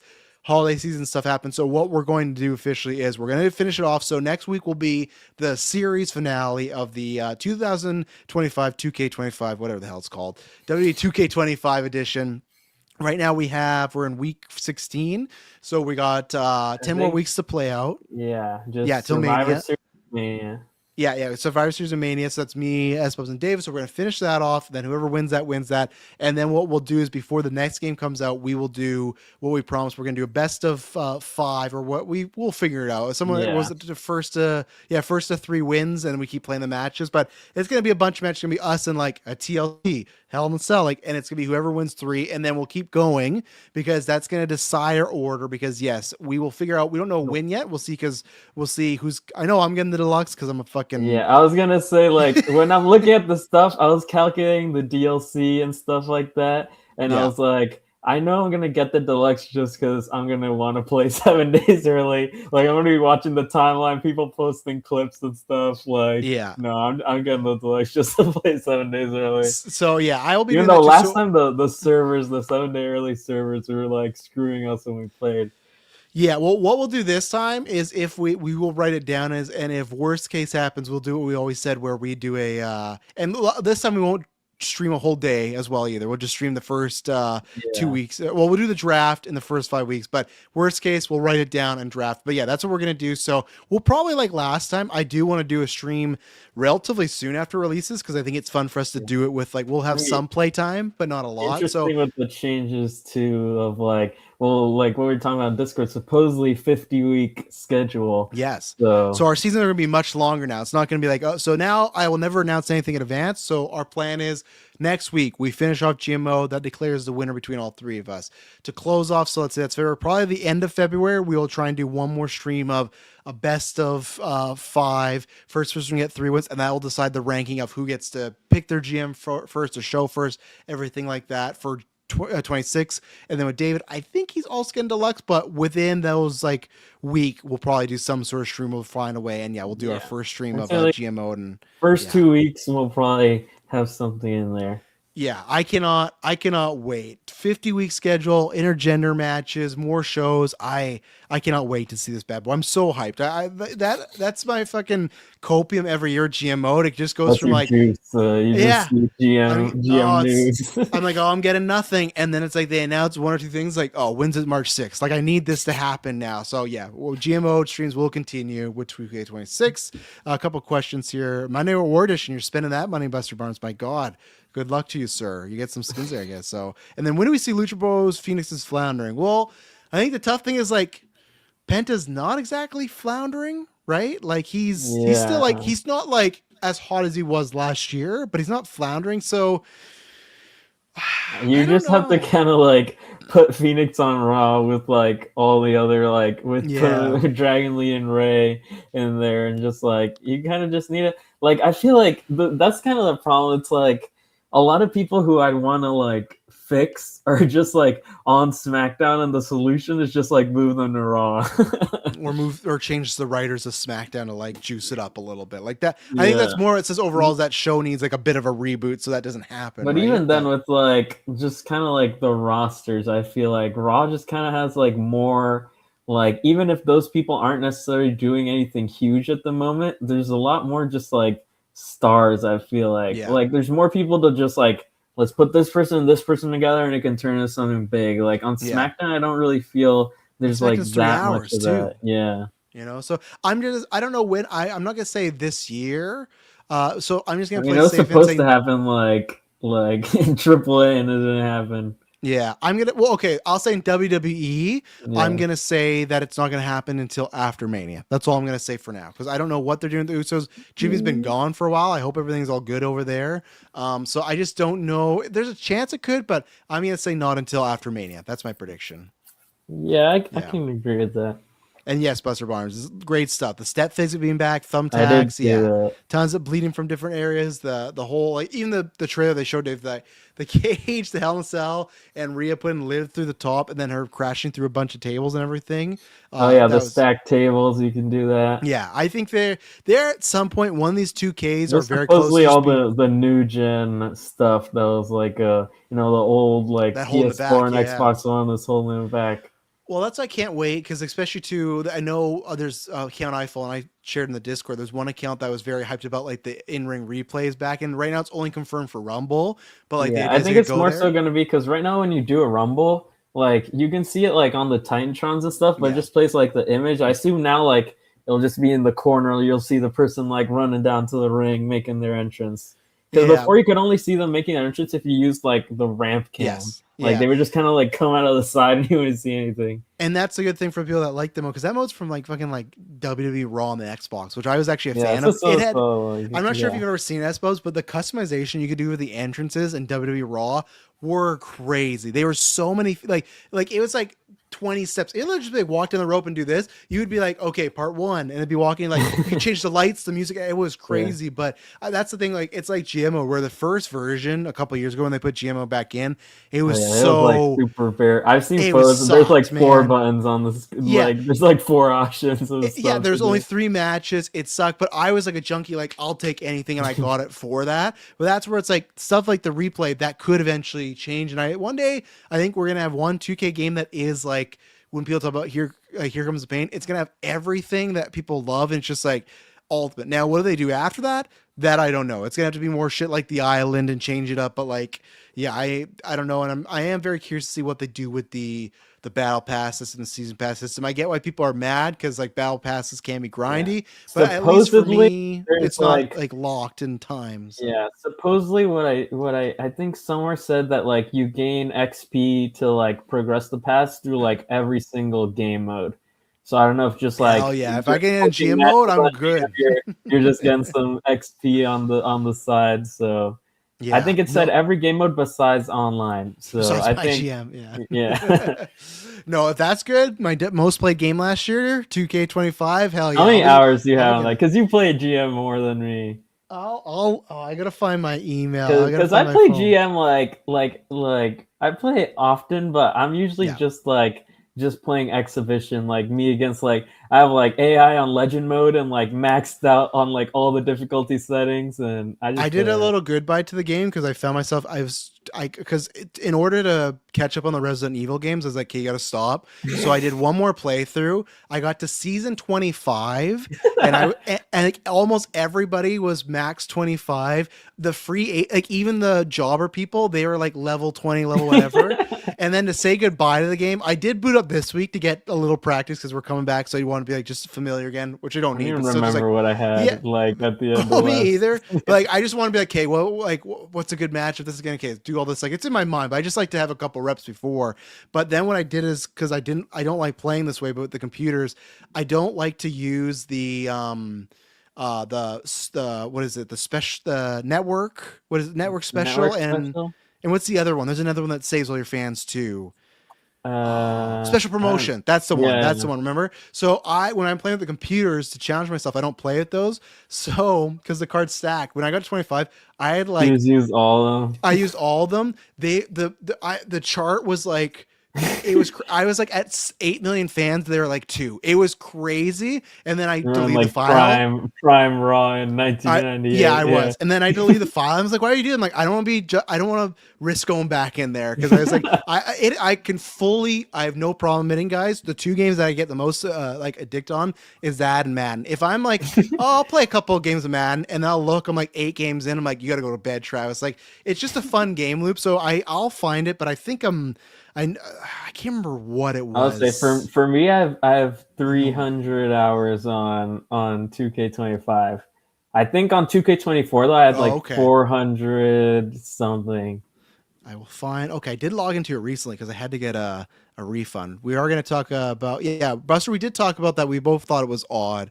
We're killing a little time to get Dave before the women's. Oh God, Sony, how do I find what do they call it again in the wrap up? It's just PlayStation wrap up, I Like think, right? plates. I don't know. I don't even know if I saw mine. It is PlayStation. wrap up Okay. 2025. Okay, let's see. Okay, learn more. Let's see what I can get here. But yeah, was there any other? Because we got the full trailer day. We can talk about. Was there anything else from the game that's sticking out for you for 2K25 or 26? Um, Sorry. I will say there was some interesting like that like junkyard like backstage brawl area looks pretty cool. Yeah. I enjoy those. Like I really love the WWE Vault like backstage brawl area where you just have all these little stuff right there. Those are fun. And like the NXT parking lot one that they added last year is cool too. Especially like having gone to NXT before, like literally having stood in that in the famous parking lot. It's very 1-to-1 accurate. They have all the little details there. Also, yeah, the physics stuff looked really cool, like with the steel steps, because I always love doing that in matches. Like, if there's a steel step or Yes. chairs in the ring, like I'm always trying to hit him, even if it does like nothing. But now that it's actually like there's gonna be physics, and like you said, like does extra damage, even if you just like DDT someone like on a chair, it does extra damage, and they have like cell animations for it, which is really cool. Um, Launch of stuff. I'll say I'm excited to just get like when the person is like the showcase, you get like 15 versions of them. Like I'm excited like getting like the ROH Punk 2008 Yeah. CM Punk 2012 CM Punk. Like you can get like 10 different ones. So that showcase is probably gonna be cool. Yeah, I'm excited Uh, for all the different looks of punks there, and that I love that there is that sheet of just like the using the dark match or TNA punk to get yeah, like like the ROH punk. ROH Like shorts it's Punk. so Yeah. clever. Like whoever did that deserves like a big pay raise over there at 2K or whatnot. The other, which was so funny, Well, I that's get like why what they. they did. I think in 2K19 they had like Brian Danielson, and it was like a velocity match that he had like one time. Oh yeah, right. There was yeah. Oh, now it gives me a 401 error. What the hell? Okay, I'll do some digging. I'm gonna get it before the end of this cast. Even Dave gets on here, I will. The one thing I found funny though was, and I get why they do it, but when they're showing all the superstars and they show Eddie Guerrero and he's doing like the chest beat, and then they transform him into Dominic Mysterio. I just love how it's just like that's not his fucking kid. Like it's not like like I know it is like in kayfabe, but it's like I love that usually they do like a Charlotte to Ric Flair, but it's like it literally Dominic Mysterio has become like Eddie Guerrero's kid. Like I wonder how his kids, like especially one of his latest daughters trying to become a wrestler. I wonder how you feel about that because just like Dominic Mysterio's taken over as like the legacy of Eddie Guerrero. It's just crazy, especially with the mole and everything. Like looks like him. So, but no, like that's where it looks like there's lots of fun stuff with everybody as far as the gameplay. So I'm excited to get back in there, and even little stuff like I'm curious about when they The said like the My commentator Rise Byron story. Saxton retired after like 15 years from 2K. Yeah, and like what I'm excited for is Oh, the that My what I Rise. said is You're like the saying My that. Rise. Yeah, and you can play after. To me, that's like just little stuff like that is cool because like I always hated in Here Comes the Pain or other ones. That might be the one that kept it, but there's a couple. I think it was Shut Your Mouth. Like a couple of them where it is like you play the 2 to 3 and then it's like your career is over, and they do Yeah, something it's like you're like going in when the Hall of Fame, and it's like I've yeah. been here for There's two always like years. Like there's always like crazy like even in this year like if you do like the because this year it kind of had like the gimmick with this one was like both the men and women's storylines were like mashed together and you could kind yeah, of do like a play as a face and a heel. So I guess like in the heel ending, like the ending would be that you like took over WWE and like destroyed WrestleMania and then just like well your career's over and like the story's over like you destroyed WWE or whatever like you own it like it is pretty fun. Like the two endings, I did have a lot of fun in that, like the My Rise of this year, because yeah, if you do if you play as a good guy, you fight like your like the opposite gender like creator wrestler of yours like at WrestleMania. That's like the Yeah, yeah. ending. If you do like the heel route, you fight you fight The Rock at WrestleMania. Like you Oh return hell yeah. like the head of the board comes back to like if you beat him, you control WWE. Like he put his TKO title on the line in that match. And Oh I like, and jeez. they use Rock, and he doesn't talk at all. Like, honestly, he didn't get him for the voice acting, Oh but it was no. pretty funny. Oh geez, yeah. Man, there's no way they took away the Raptor. I went to I two mean, they might just like places. shut it down That's after a crazy. while or After just something. 31 days, but I had a lot of time. I think I did do the math at one point. It was I feel like maybe a couple weeks there. You know, there's because there's some, that's my go-to is like if people are asleep or especially honestly when I was watching Twins late night, that was the go-to of like I That's gotta a sit good here with a no bottle. volume game. Yeah, Yeah, no, and no, like you don't have to pause any time. There's no like any games where I'm if you're not playing required to with like timer or anything. yeah, Yeah, a timer you have to pause. Like, no, not going to happen. But all right, we will talk about the women's rumble because I don't know where David is, so we'll see. We'll give it to the women's rumble. If not, we might get his thoughts next week. But the women's Royal Rumble, S Bubs, what did you think about this one? I really like this one. I thought it was a good time. Mhm.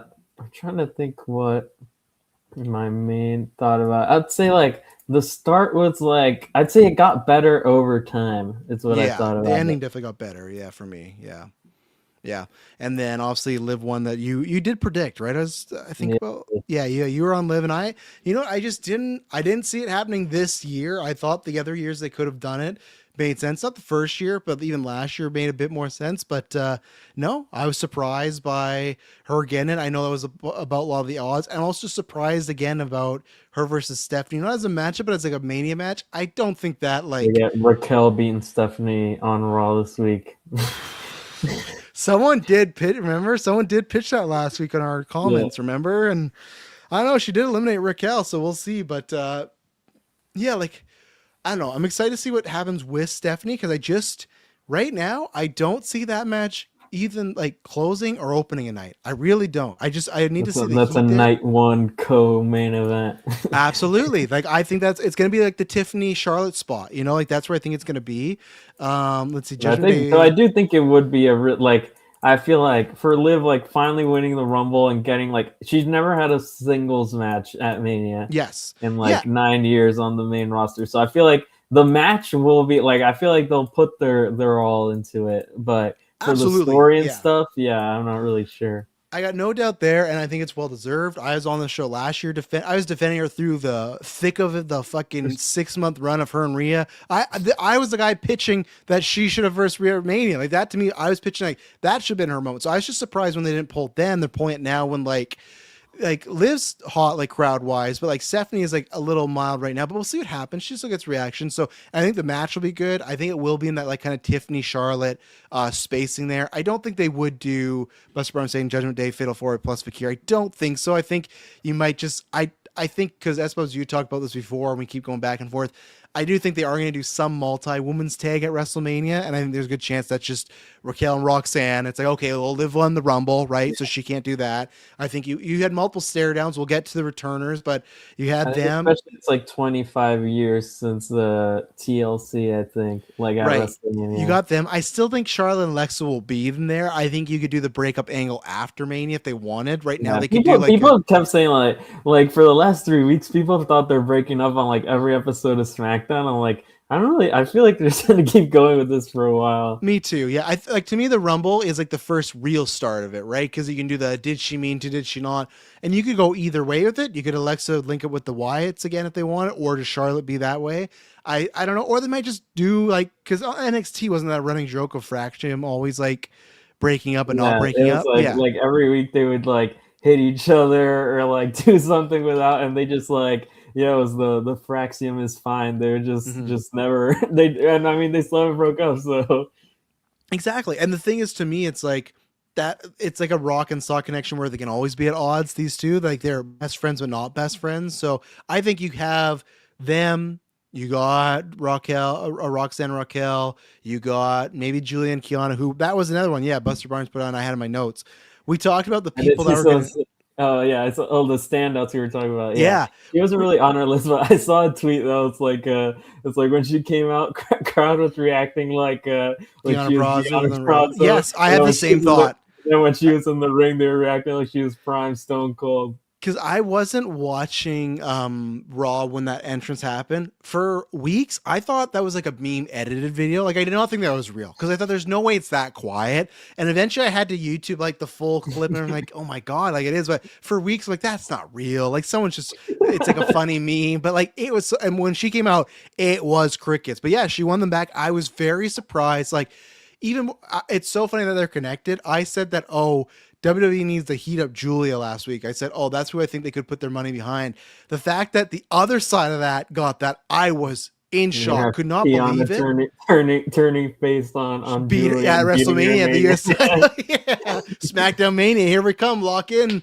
KGFC. Let's go. But no, I was shocked. I'm with you, Buster. I think everyone's probably shocked. Like, nothing wrong with Keanu. Like, really, Keanu? Because it's like since she's been the main roster, Charlotte made the call. Maybe, yeah. But like, since she's been the main roster, you would never predict she'd get that type of run, right? Because she was there for the little matches, she got injured. Like what other, yeah, and then she was a manager, like a manager. Right? It's like Candice LeRae is gonna get the spotlight at the man.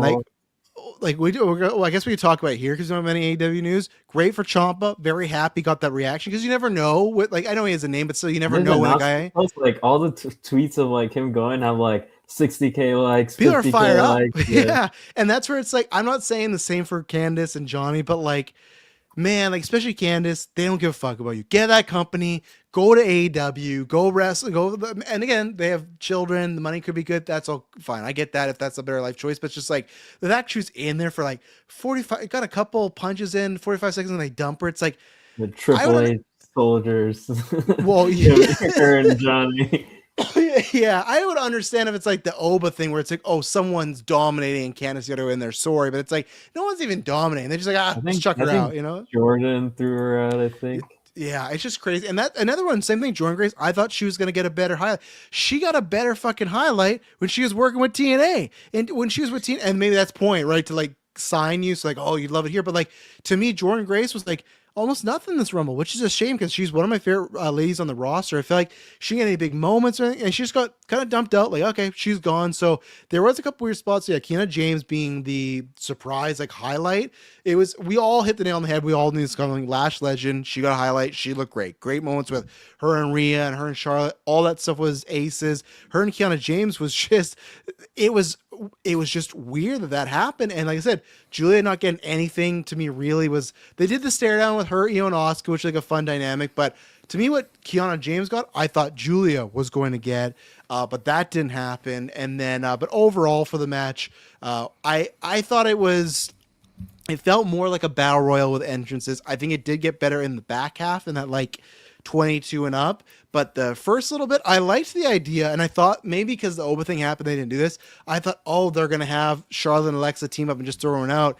They did that for like 2 entrances, and then it was done. It just went to like regular match, like, okay.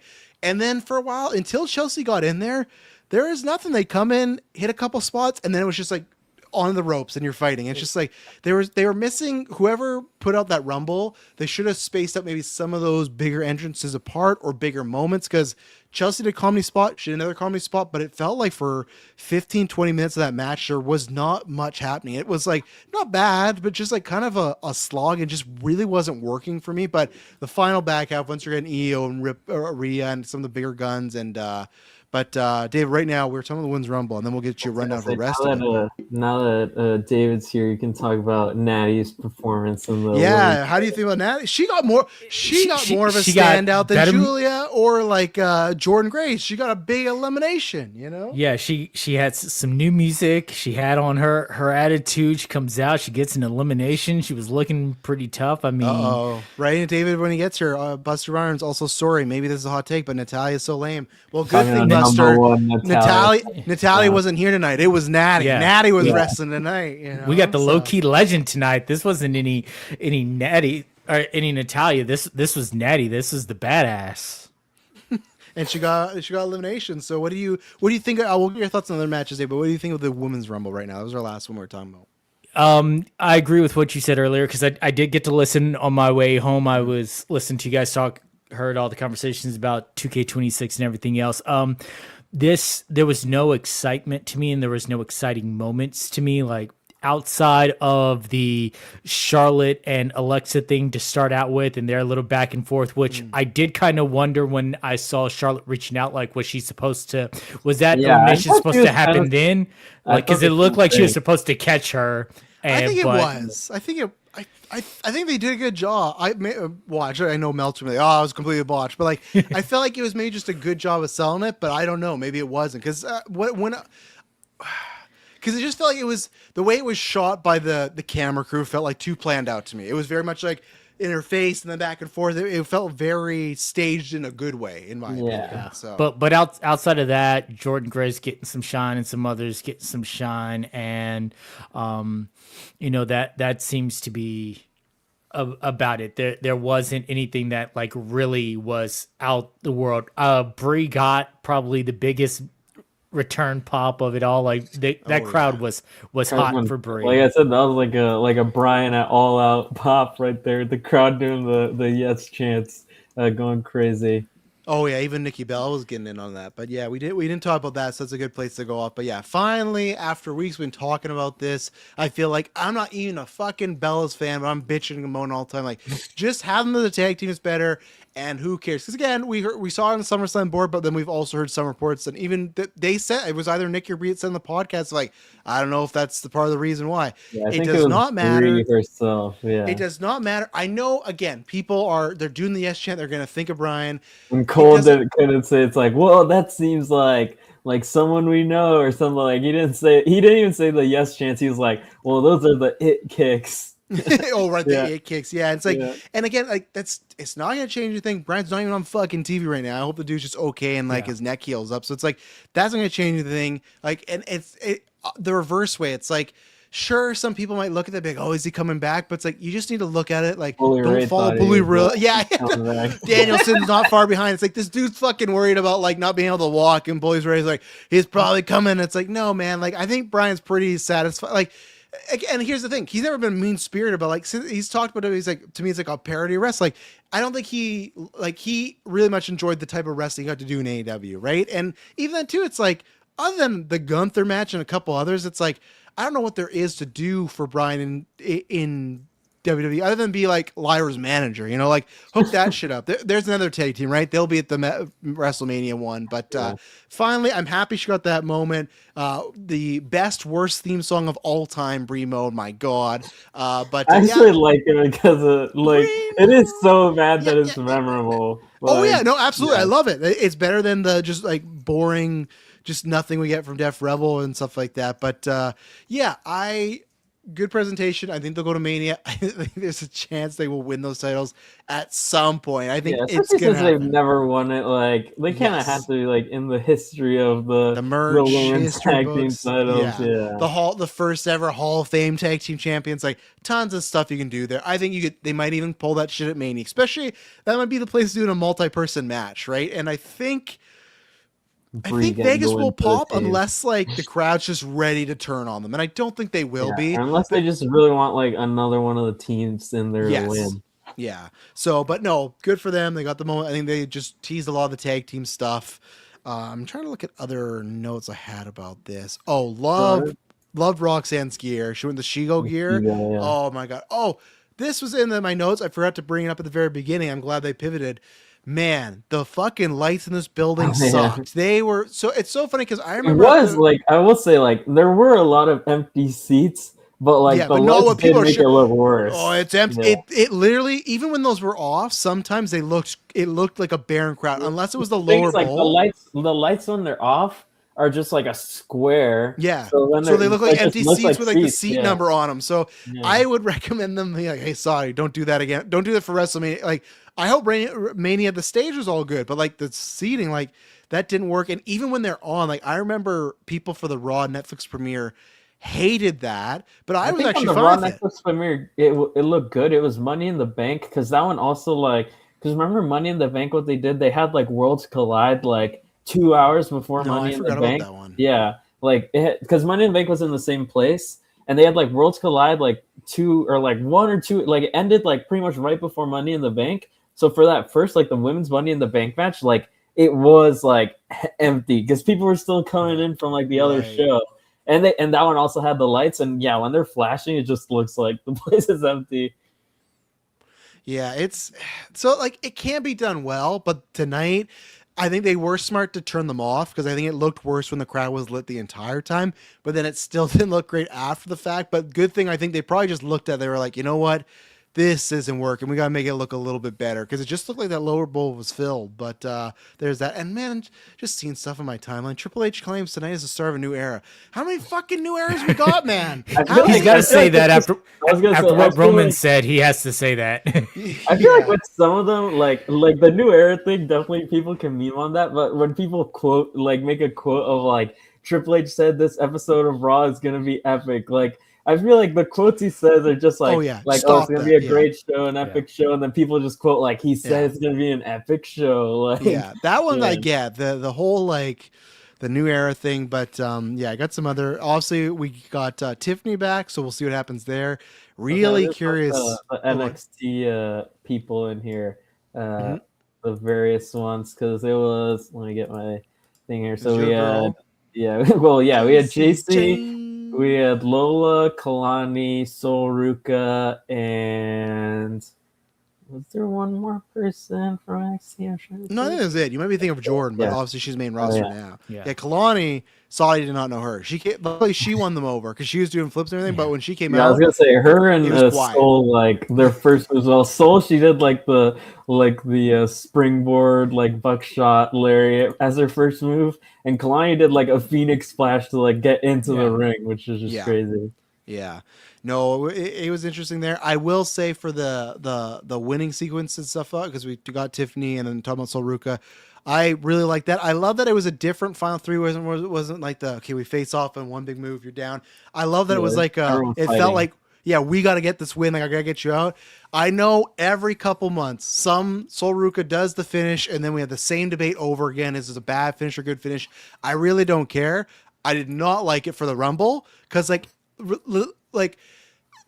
When you get in the ring, it's fine. Like when you're gonna do out of the ring. I know there's like it's a realistic sport, but it's still like a comic book world, right? So when people are like, how can she hit this move? It doesn't even make sense. It's to look cool, it's a move, and it's like the element of surprise, right? I can get that. But like what is the situation if she hits that, right? She runs and flips and she hits Tiffany, but her feet are like close to the floor. She'd have to land like on the apron with like or if steps were around, she'd have to like land on the steps and take a step up. So I wish it was another way. That's just like, that took me out. It was like, well, why would anyone in their clear mind do a move to like eliminate someone on the rope that you're flipping?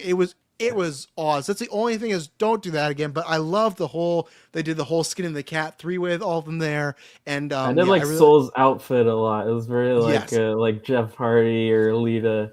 Yeah. And what I liked about her gear is it felt like still something you would actually see her wrestle on NXT. And obviously the women are in a tough situation because they got to wear these fucking bodysuits and everything like that. But I love when they can make their gear look like it's a variation of something they could wear elsewhere. And Sol Ruka felt like that. But you see like the Stephanie Vaquera Saudi gear that people were posting. Yeah, where it was just pretty much just her normal gear like on top like the design of it, which was a cool idea for it.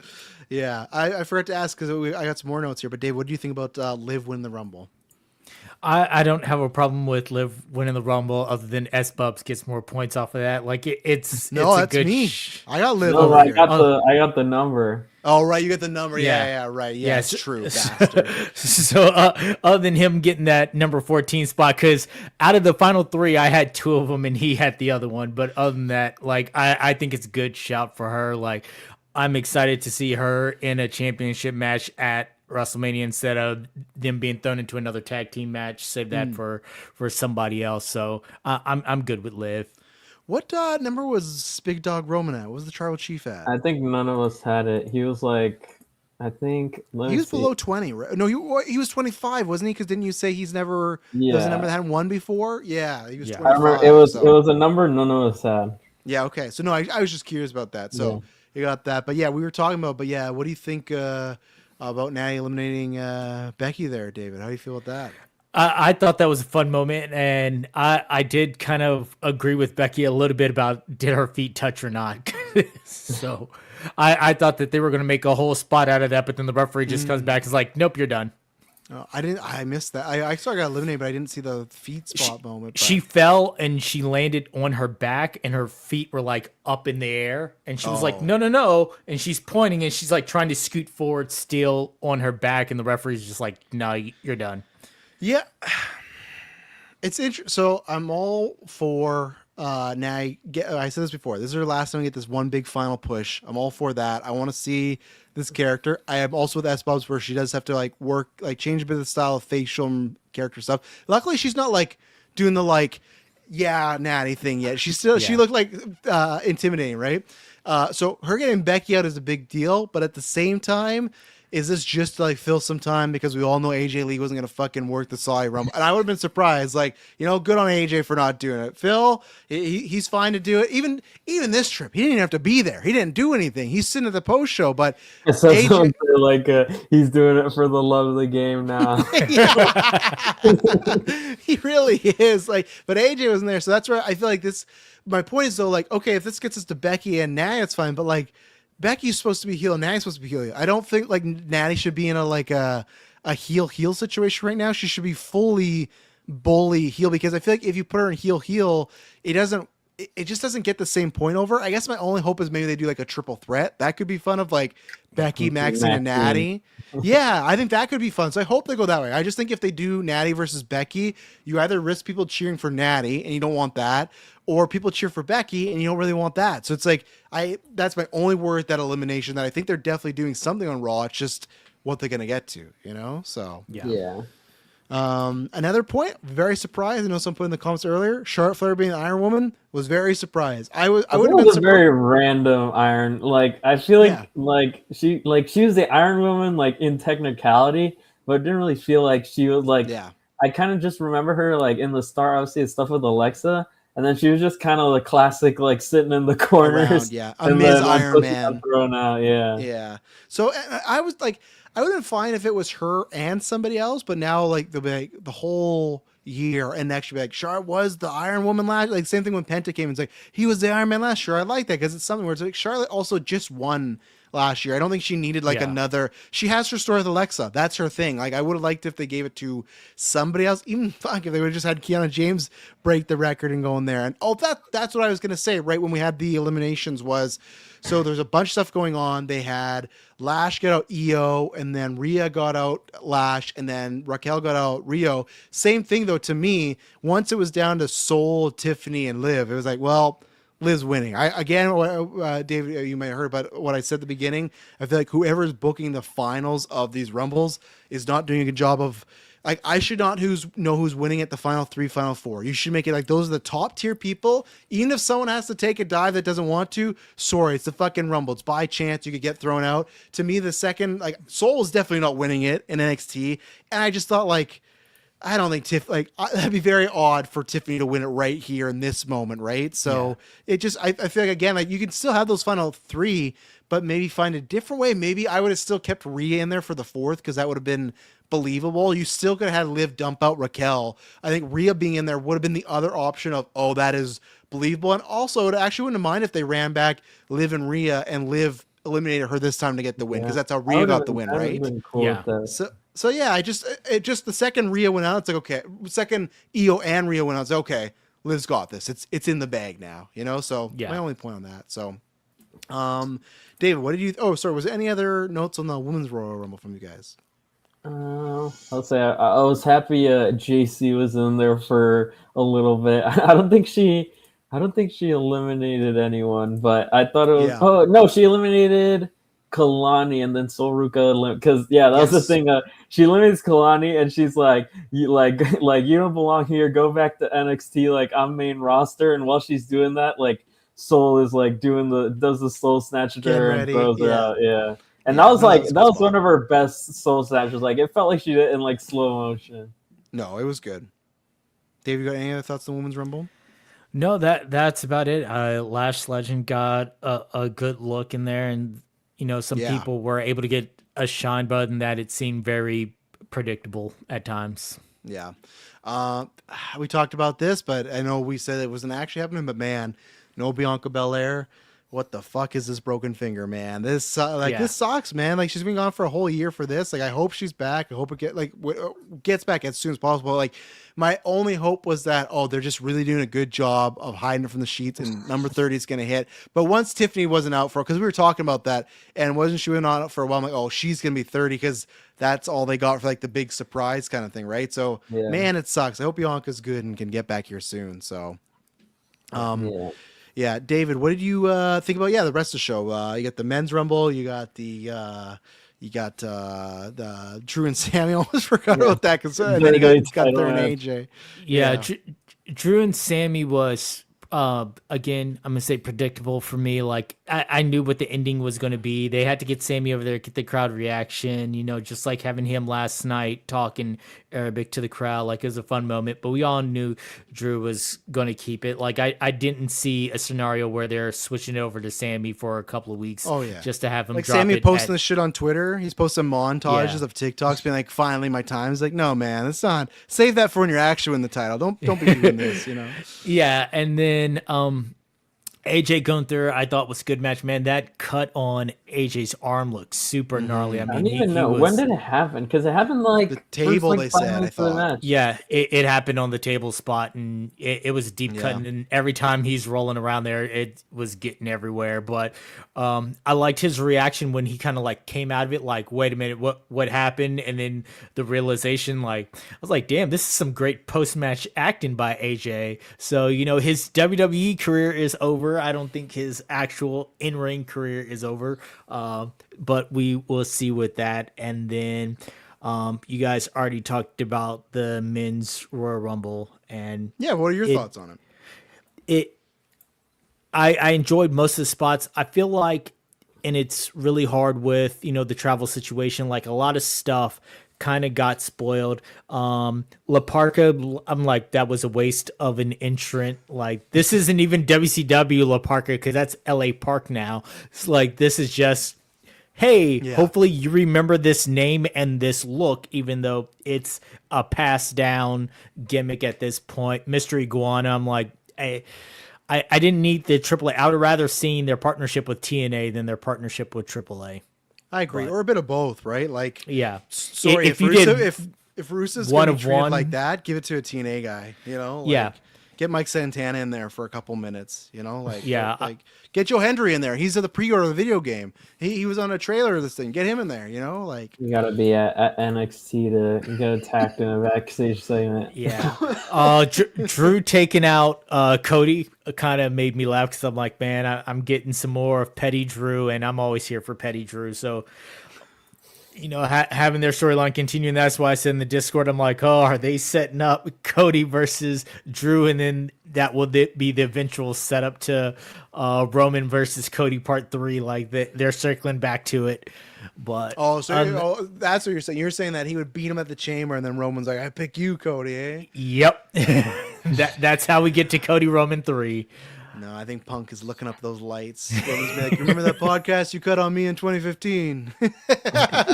We're working an Ultimate Warrior type of title match. I'm coming out there, running ropes, and the spirit's over. And that's what I feel like maybe the actuality is, the fact that, hey, Punk, we're going to give you another main event, but you're losing again. Like, we'll keep giving you these main events, but you're going to keep losing them. Yeah, and like in the company hierarchy, like he should. I'm always more of a Punk guy than Rome, but like.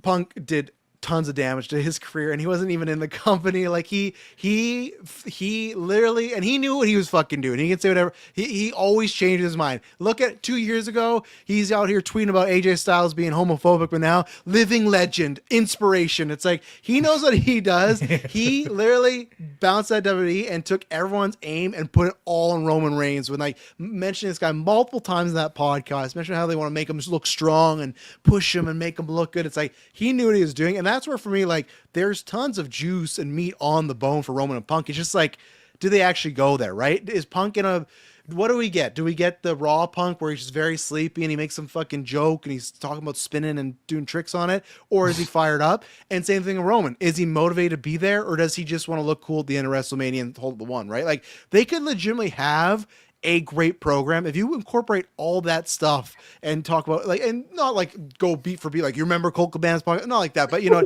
you can allude to stuff and talk about how he held them down, but like how I'm even better than you ever were, and yet like what you're gonna get is the tribal chief moves money, the tribal chief moves tickets. Yeah. People subscribe to Netflix for the tribal chief. What do? You look like you wear it. He's gonna make a t-shirt joke, you know, like that type of stuff. Like that's what I mean. Like there's two versions of this feud. Last year is different because that was like Seth was in there and it was about for the soul of Paul Heyman, right?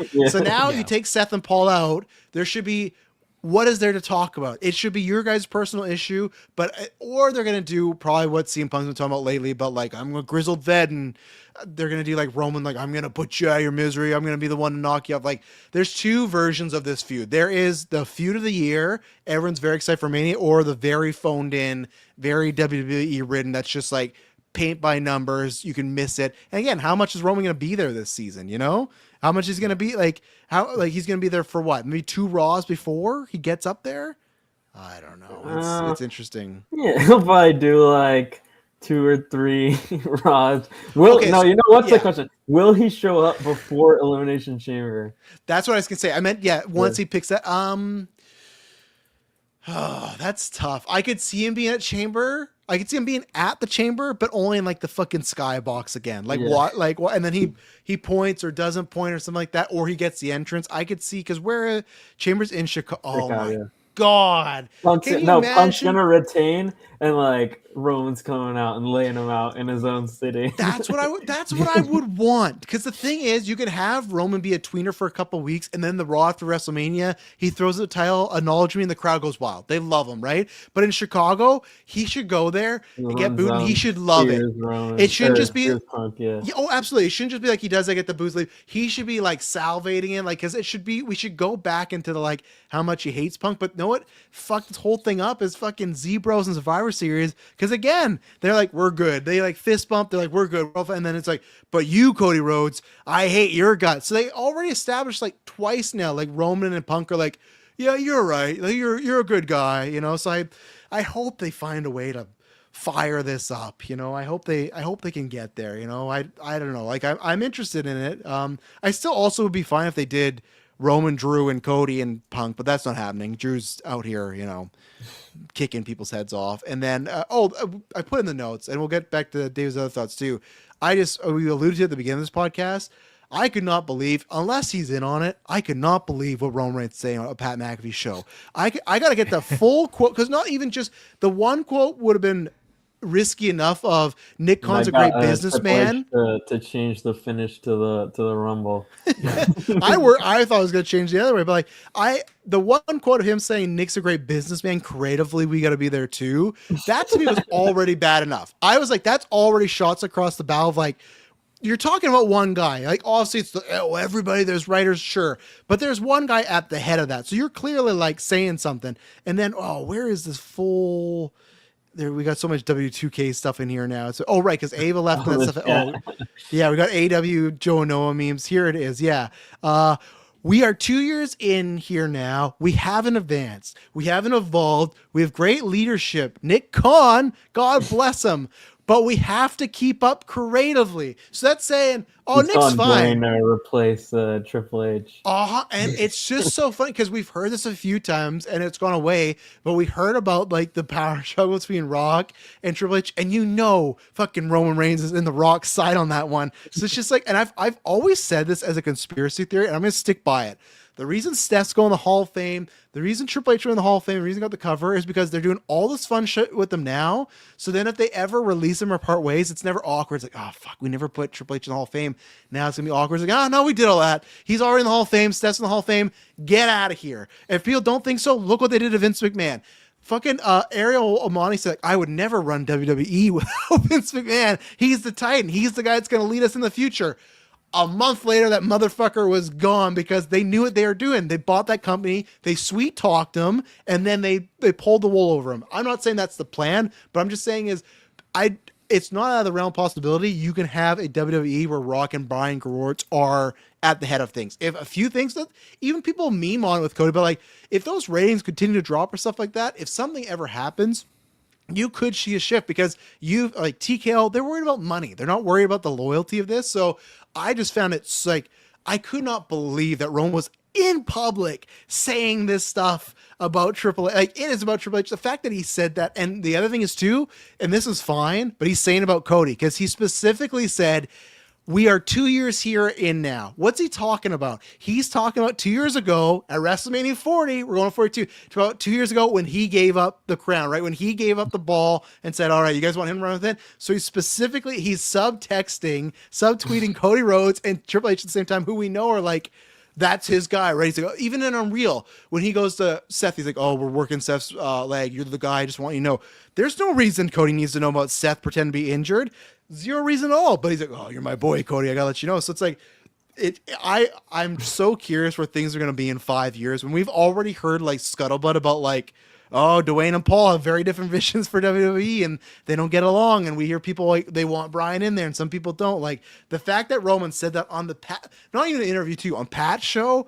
Oh man, I would have loved. Remember after Mania when he called in the McAfee show? It is Samoan and Noah family 101. Yes, it is 101 where it's just like the day WrestleMania happened, and everyone's like, "Oh, The Rock fucked us." He's like, "Hey, listen, that wasn't me. I didn't book Travis Scott. So I would have done it differently. I would have done it differently. This is the same thing that he probably texted Joe, like, "Hey, you're not happy? Go on Pat McAfee." And right, everybody, my timeline was. I thought it was a fake quote. I literally did from the you thumbnail. I'm like, on Discord, you're like, "This real?" Or yeah. I'm like, "There's no way. I'm missing a meme or something." But yeah, we will end the show here. Yeah, David, give me your thoughts on the rest of the. You got Drew and Sammy, and then AJ and Gunther, and then we'll we'll end the show. Yeah, we're done, but we'll get you. AJ and Gunther was good. It was fun. Great ending. Like I said, WWE retirement, the men's Royal Rumble, Roman. Did you hear winning. what he said to Triple H though? He says he's not going to rest. Triple H said that AJ told him personally this was his last match in ring competition. Yeah, how many other people have said that? Yeah, I can't wait. I can't wait for next Dynamite AJ to be on there and just Triple H. You know. Yeah. So, and then when it comes to the Royal Rumble, like I liked Roman winning again. It sets up Cody Roman 3. Eventually, I've got it all fantasy booked in my head for that. If not, him versus Punk is still fun. Like I would love to see them go 1-on-1. Like, there was some great chemistry between them in that triple threat match last year. So this time you get them 1-on-1. So that would be fun. No Paul Heyman to muddy the story this time. It's just a straight up back and forth. The spot with him and Jay, like the spear spot and everything else, or then him telling him to do the running back, and then he just smacks the taste out of his mouth. I was like, oh my God, that was great. But other than that, yeah, those are my things. I forgot Gunther was doing double duty until number 30 hit, and I was like, oh yeah.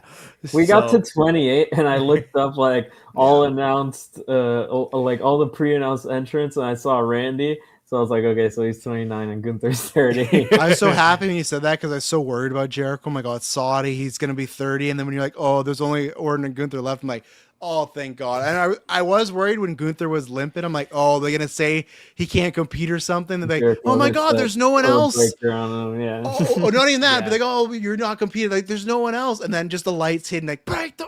I could hear it happening. But yeah. So that's my overall views. Like, it was, the pay-per-view had some moments, but for this being the Royal Rumble, it didn't feel the gravitas of Royal Rumbles of the past. It didn't feel like that anything could happen of the past. And I think because we didn't have like a big surprise in either like Rumble. Like, I guess some people might count Brie as a big surprise. I personally don't. I'm like, oh, that's cool. I'd say even compared to like last year, like with Nikki, I'd say she was a bigger surprise than Brie. Because I feel like Brie, it's weird because Brie is like a bigger surprise, as in like I didn't think she'd like come back necessarily, but like in terms of star power, I'd say it's not as big as like a Nikki or a Churn. And to me, to have that, you either need the big surprises, or no matter what people feel about it in the retrospect, a big surprise win, and that's what last year with Jay had one, right? It was like people may obviously major I think dislike people will video. remember it even if they hated it. That's the thing where it's like this year. Remember when Jay won? Like, this year we all thought it's Braun or Roman or it's Liv or Rhea, right? So like if you don't have a big surprise winner, you kind of lose some of that like, oh man, the Royal Rumble, you know. But I think because they were in Saudi, I think they were like, we don't got to do that. They're gonna pay us all Yeah. this money already, you know. So. Weirdly, I do think I feel like I don't know. I feel like Mania this year is gonna be better than last year's, even if I'd say like this Rumble was like. Yeah, Well, I to hope me, so. Yeah, I it has really to. Yeah, I like. forgot how Yeah. bad night one was. I will right? say last year, like the men's Royal Rumble, I love that match even with Jay winning. Like people hate that match because Jay won, but like when you look at it, like that's a great Rumble match. Yeah. Well, there you go. David had to step out, but no, it was a great Rumble match, and I still enjoyed the surprise. I guess I'm still on the wrong side of history. I was fine with them giving Jay a chance. I think obviously some things didn't go well in that run up. I think the match with Gunther actually didn't go well either, like as far as like the finish and stuff. So I think. Did it work? No, but I think it was worth taking a shot. It added into the John Cena storyline, which also worked as well too. Like I'm declaring myself the Chamber because I've earned it, you know. So it's like I think in the moment it worked. I think obviously now maybe people. I guarantee you in 5-10 years we're gonna have a lot of worst of lists, and Jay's gonna be like 1 or 3 on The there. Korean IWC award. Yeah, they must have loved this Rumble when he got hit, but. There you go, ladies and gentlemen. That is it. So, Oh, yeah, I can so the points. the I points. finished calculating. Yeah, so yeah, before you do that, so yeah, we'll be back for next week's GMO, and then the next stream or next actual gimmick episode. Let me just find out Chamber is when again. I just looked this up. I think like very end of February, like 28th. February 28th. Okay, so this is Oh, so very we'll last probably day of have, February. Yeah. Yeah, we'll probably have what we'll figure that out because we got to figure out the last GMO stream as well. So we'll figure out. There'll definitely be.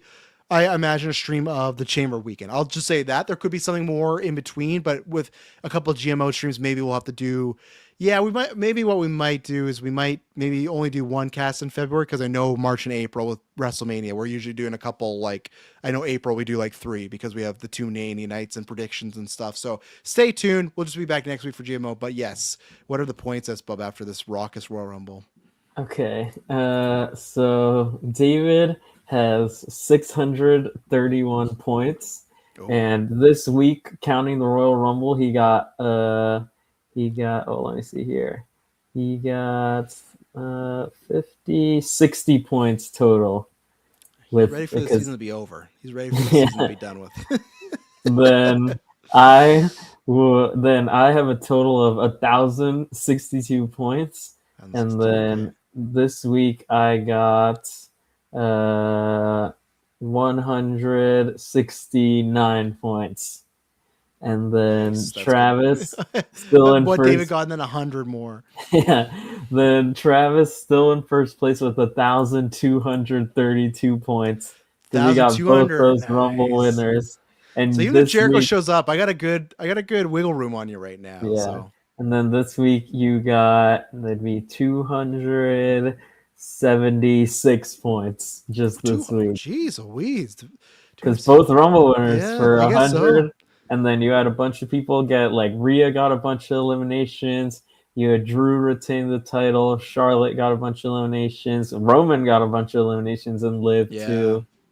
So, yeah. I'll take it. Well, I'm happy. I think you've got this. I think you've got this one. I think so. As long as I don't have, like, Jericho come back and then all my people, like, lose their titles come Chamber time or at Chamber.